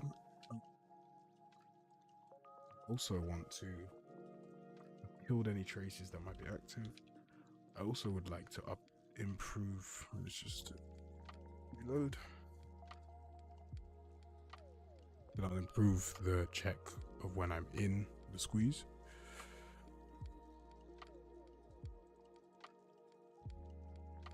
Yeah, lovely. And now let me just improve the check when I'm in the way. Actually, let me parameterize that first. So this value here, the wall check is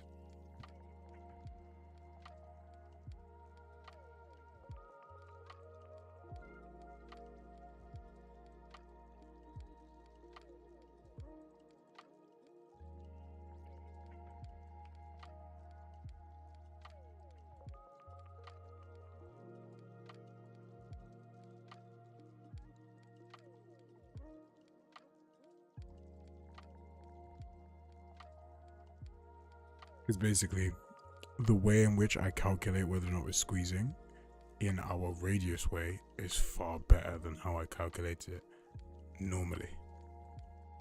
Basically,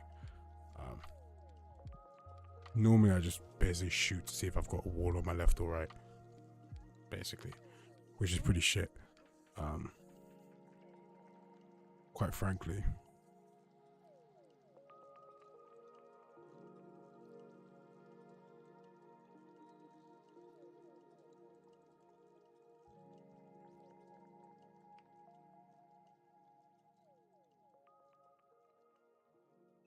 Quite frankly, I feel like it should, but it's different because when I calculate it, like when I'm doing that, I do actually really only care because technically that trace does it for me, but it's a more refined trace so that it takes my current value because that's what the animation state cares about, what I'm currently doing, not what I'm going to be doing, what I did a second ago, because I want to blend out. I don't want to blend out a second from now. So I think we could keep it as is, quite frankly. I think the squeeze works well in that scenario, in that case. Because I guess when you're facing that way, you're not squeezing.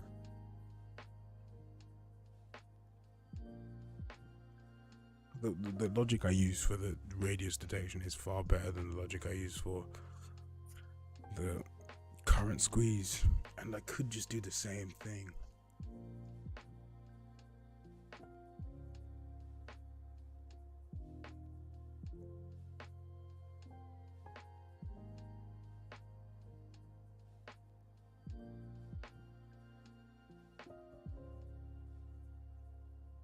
I think it's worth just changing it. It's a lot more complex though. The other one's just like 2 line traces. Like this new way is a lot. It's just like this new way is all of this.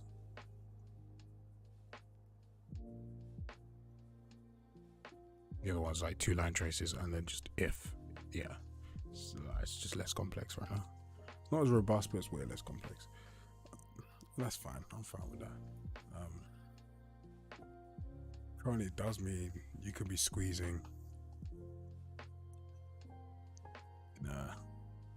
You know what?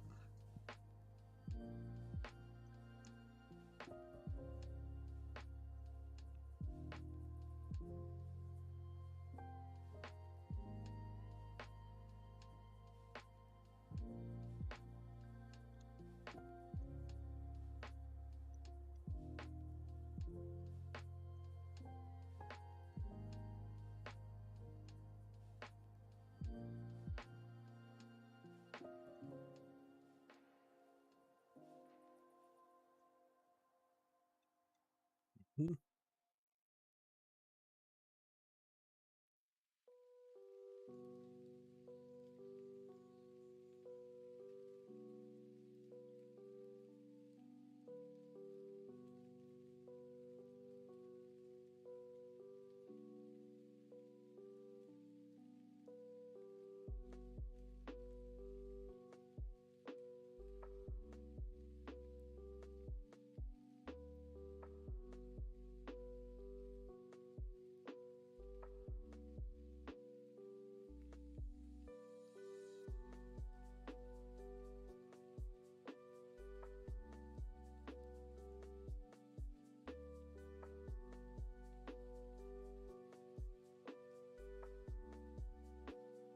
Long ass name, but it best describes it. So,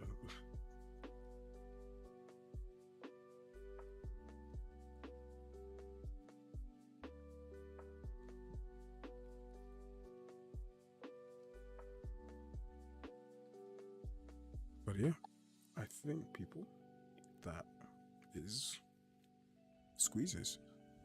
Now I can just add animations. That's the best part about it. That's squeezes. That's shimmies. The only thing that really needed capsule resizing was shit. Shimmies will need capsule resizing. I feel like shimmies will need capsule resizing. Yeah, they will. They will.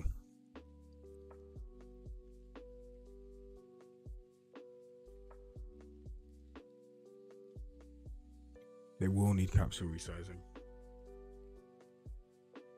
Because you might want your capsule really thin so that you can get across like a thin ledge. You know what I mean? Because if the capsule's too wide, it will just push it off. Whereas you want it thin so you can get across a thin ledge. But that is completely fine because we can do the exact same thing. We only do it basically if we're not squeezing. So if squeeze ain't working, then we do look for shimmies. Beautiful. Are we going to be shimmying? Are we going to be... And then we can do the same for balancing. We can do the same for all of them. You can one thing we can do with balancing is that we can resize the capsule to the exact width of the floor that you're going to be on. So you can technically go on really thin surfaces. But your capsule can, your feet might not be able to though.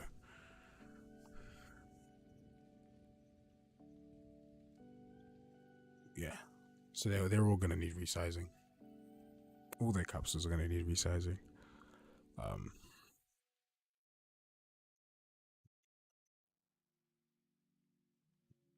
But yeah.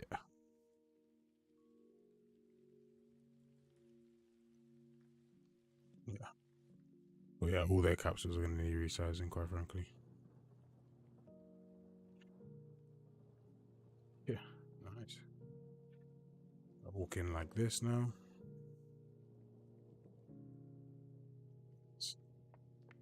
At that point, I'm just actually walking into the wall. But I can now do stuff like this.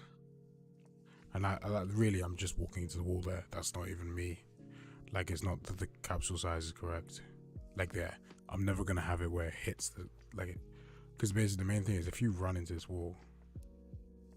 Okay, I ran into the wall. But if you aim well enough and you run into the gap, like say if I'm a slow-mo, you should just go in.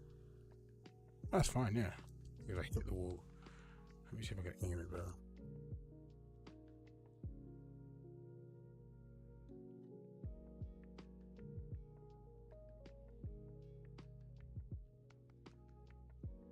Perfect. Perfect. Works like a charm.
morning.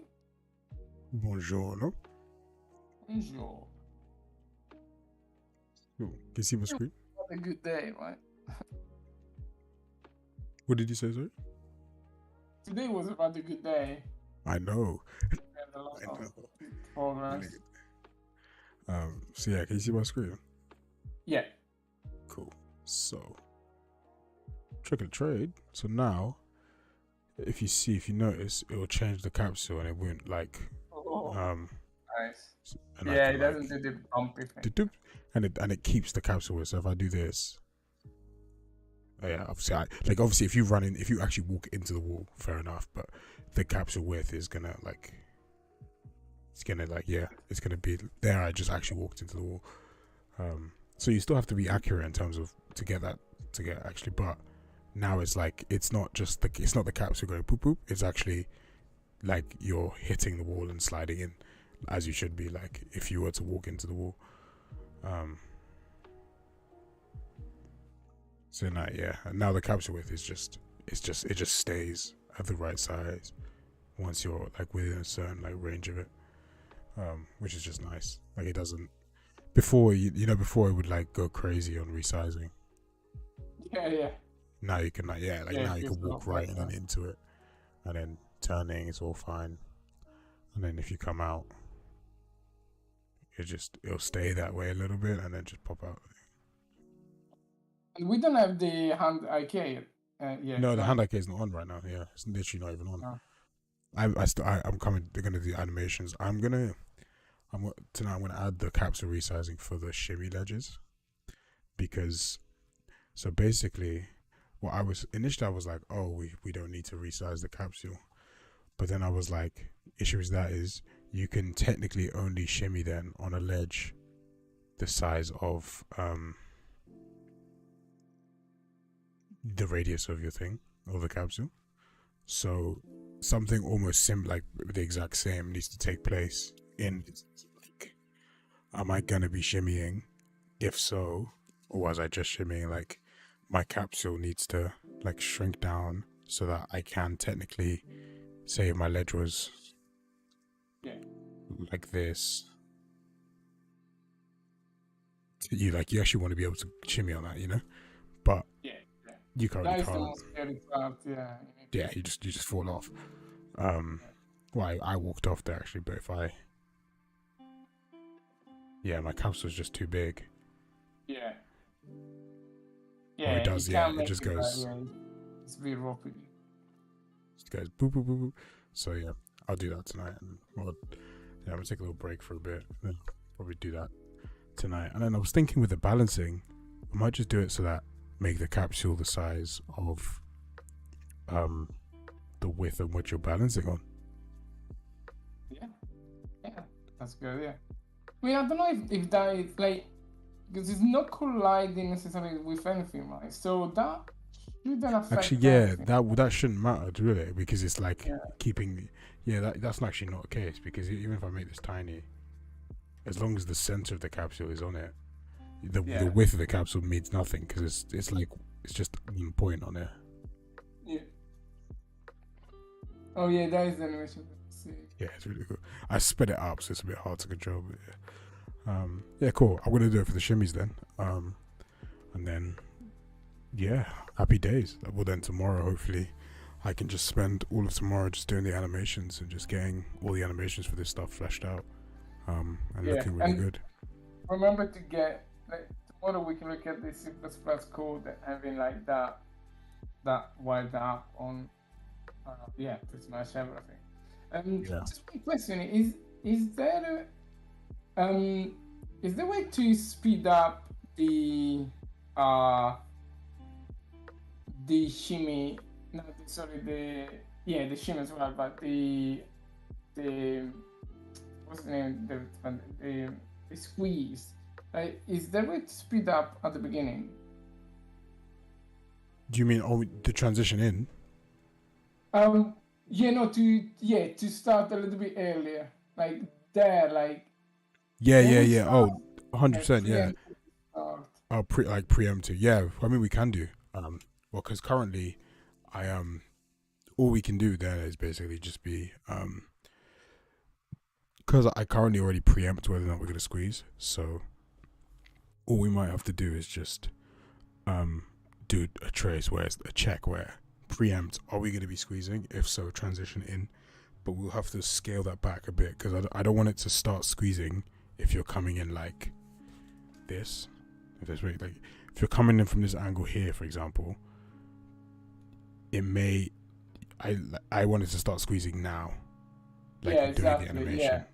Yeah, But it's just a pretty little much slow. when it's the I'll play around with that. maybe It could be a blend time stuff. I don't know. maybe we can have you know, when you are close to the wall but you're just out and you don't want to necessarily to start the squeeze because you may just walk by, right? So you know, we know that IK is not good for it, but I'm thinking like, can we play maybe an additive animation, or I mean the simple stuff would be to try an IK like rig that will just put the hand forward. So like it feels even if it doesn't go yeah. through, it would just you know put your hand forward like, oh yeah, there is wall here, the one not necessary. Yeah, like I mean, we could. What we could do is like if, like we could do it one of those words where if it preempts, like maybe even do it a case of like the hand IK is preemptive. It works on the preemptive squeezes, so it's like rather than the state. So it's like we're running, but our hands have started to come up to the wall. So like we're still running, so our hands are on the wall now, and then we transition into the squeeze. So that might look quite nice. I'll play around with that. There's a couple different ways. We can either do the preemptive squeeze as like transition into the state if we're going to be in a squeeze within a bit more refined time scale, or the IK. I mean, I'll play around with the IK, that hand IK stuff when I go to add it in fully properly. With the squeezes and the shimmy. So. Yeah, the hand IK will be the more really immediate. I mean, we know that it's but just to break it up from, I think like one of the most like common mistakes that you see, you know, pretty much every game is doing is that there is no really like the transition between the normal locomotion and, for example, the squeeze is like it's too immediate. Like I would expect that in real life, like a couple of seconds before you adjust something, right, to make it through. You just don't blend in. Like here, I would imagine like you don't have the hands like that, right? Your hands are already adjusting in position to.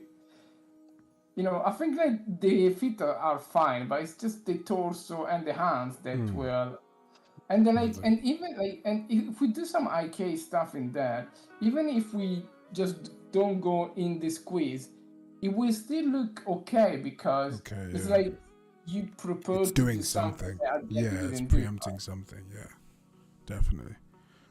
Okay, that's cool. I'll play around with that tomorrow. Let me play around with that tomorrow. I think we'll get some interesting results.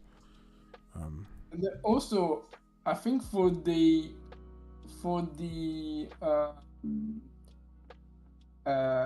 shimmy, I think maybe there we need in between animation to, like, especially if the shimmy part is quite thin, you would really want to get sort of like an animation that gets into the like, you know, into the ledge, right? Like, and not just like a blend, right? 100%. There's more details, right? It's not the little tweaks. But Yeah. No, I agree. I think you're right.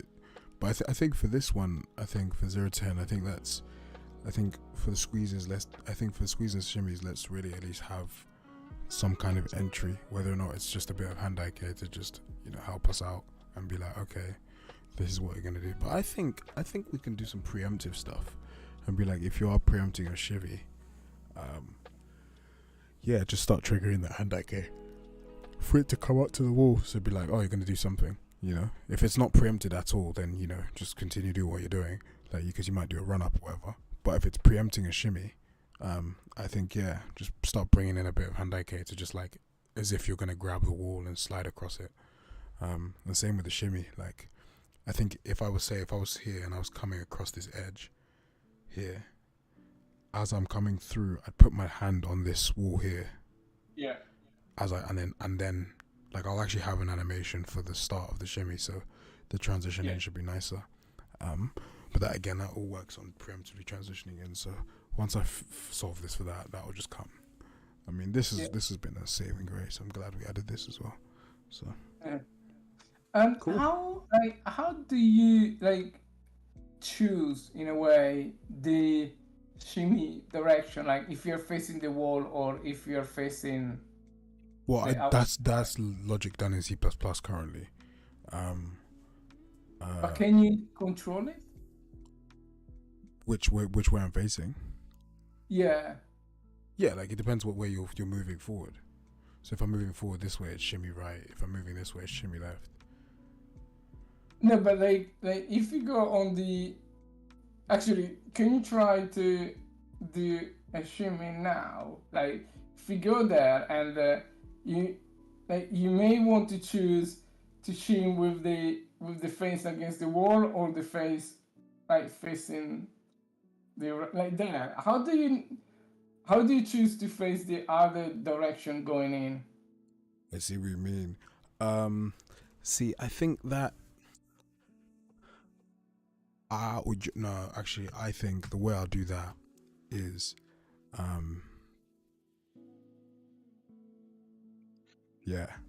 I think that's interesting. I think, quite frankly, I think that might be for 0-10 especially. I think that's too much control to give them. I think that instead should be done based on the type of shimmy. So I think if the wall is like super thin, like if the wall is super thin, I think you're gonna face inwards to try and like really like be close in. I think if it's a bit wider out, you can actually be able to face outwards and like look down and over. If so, like, and I'm going to calculate the width of this stuff here, so that's fine. So yeah, like I'm going to calculate the width of the shimmy off. So that's no issue.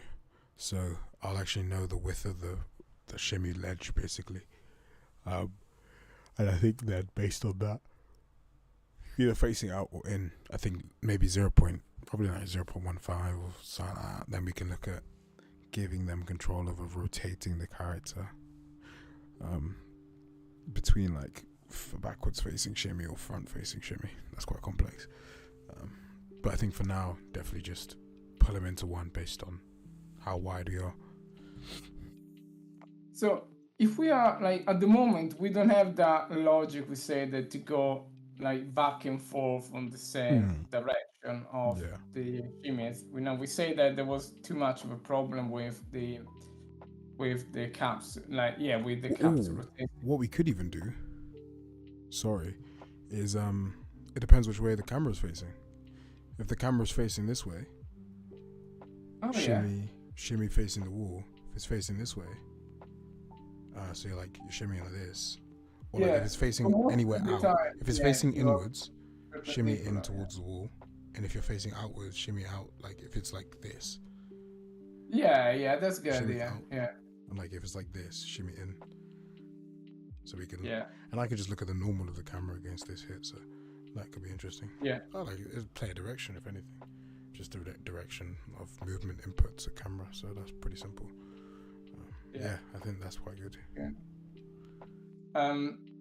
Yeah. So right now, right, it does a full turn, right, when you want to come back, and if it's a very thin ledge, then we're always gonna fall off, right?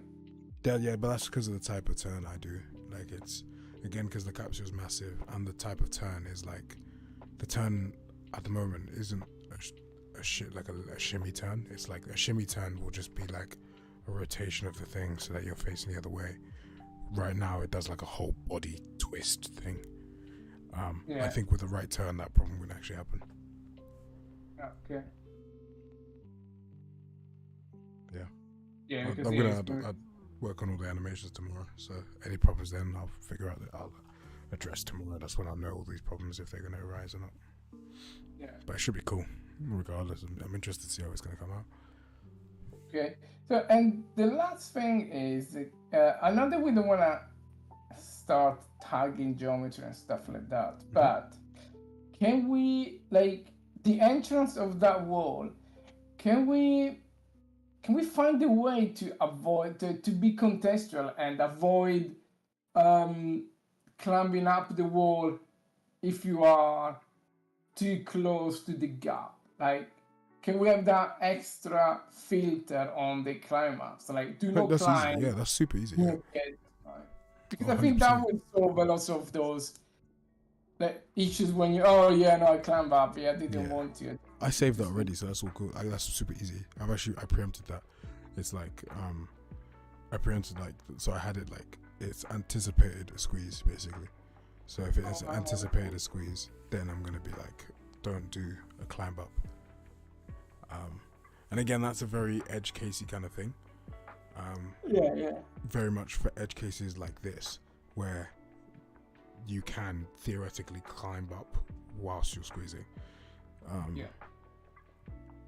And there has to be a fine balance with that, because technically someone could want to climb up on this edge, or climb up on this bit, or climb up on here next to the squeeze bit and run along here. That could be, obviously it's 95% that's not the case, but then it's also very rare you'll find a squeeze with a wall low enough to climb up on. Like, it's normally going to be between buildings and stuff.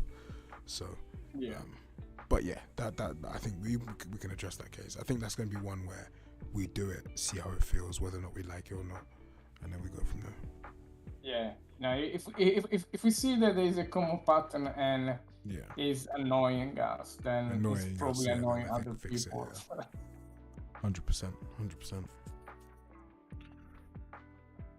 Yeah, that's one. It looks very good. Like, yeah, it just feels like, yeah. Yeah, but no, you're right. I'm just fixing that collision stuff is just so much nicer, and like already I just feel like the whole locomotion of the stuff is just leveled out. Like, it just feels, the playing like it just feels so much more. And I love the fact that it's contextual, because like now it's like stable contextual logic. You know what I mean? Like, because now we can just plop it into Sam's level and just be like, be free. You know. But that's one other thing we might need to before we release 0.10, I think it'd be worthwhile spending a day or two going through the level and augmenting it to like show off this new locomotion style, the new locomotion stuff. 1,000,000%. So adding balances, adding shimmies, adding squeezes, that kind of thing. So yeah, 1,000,000,000%. Definitely will have a day. And I think we can do that all together, like one big play test, like we're all playing, and then we just think where it could be cool to do this or X, Y, Z, and then we just, one person adds it to theirs and we go from there. Yeah. So we say, okay, guys, add that with that. Yeah, add the other one there. Add the other one. Yeah. Get rid of this thing. It's causing issues. Blah blah. Yeah, exactly. Just remove everything. Yeah, and probably play test with Drew and Jasmine, you know, and say, oh yeah, they could be good to have this bit here, this bit there. No, yeah, you're right. Alright, cool. I'm gonna take a little bit of a break, then I might just do a little bit more. I'm gonna do the shimmy resizing, and then I'll call it a night. That'll be fresh. Awesome. Nice, David. Super good. Awesome. All right, I'll catch you. Good day today. See you in a bit. Yeah, super nice, super good. Bye, catch you later.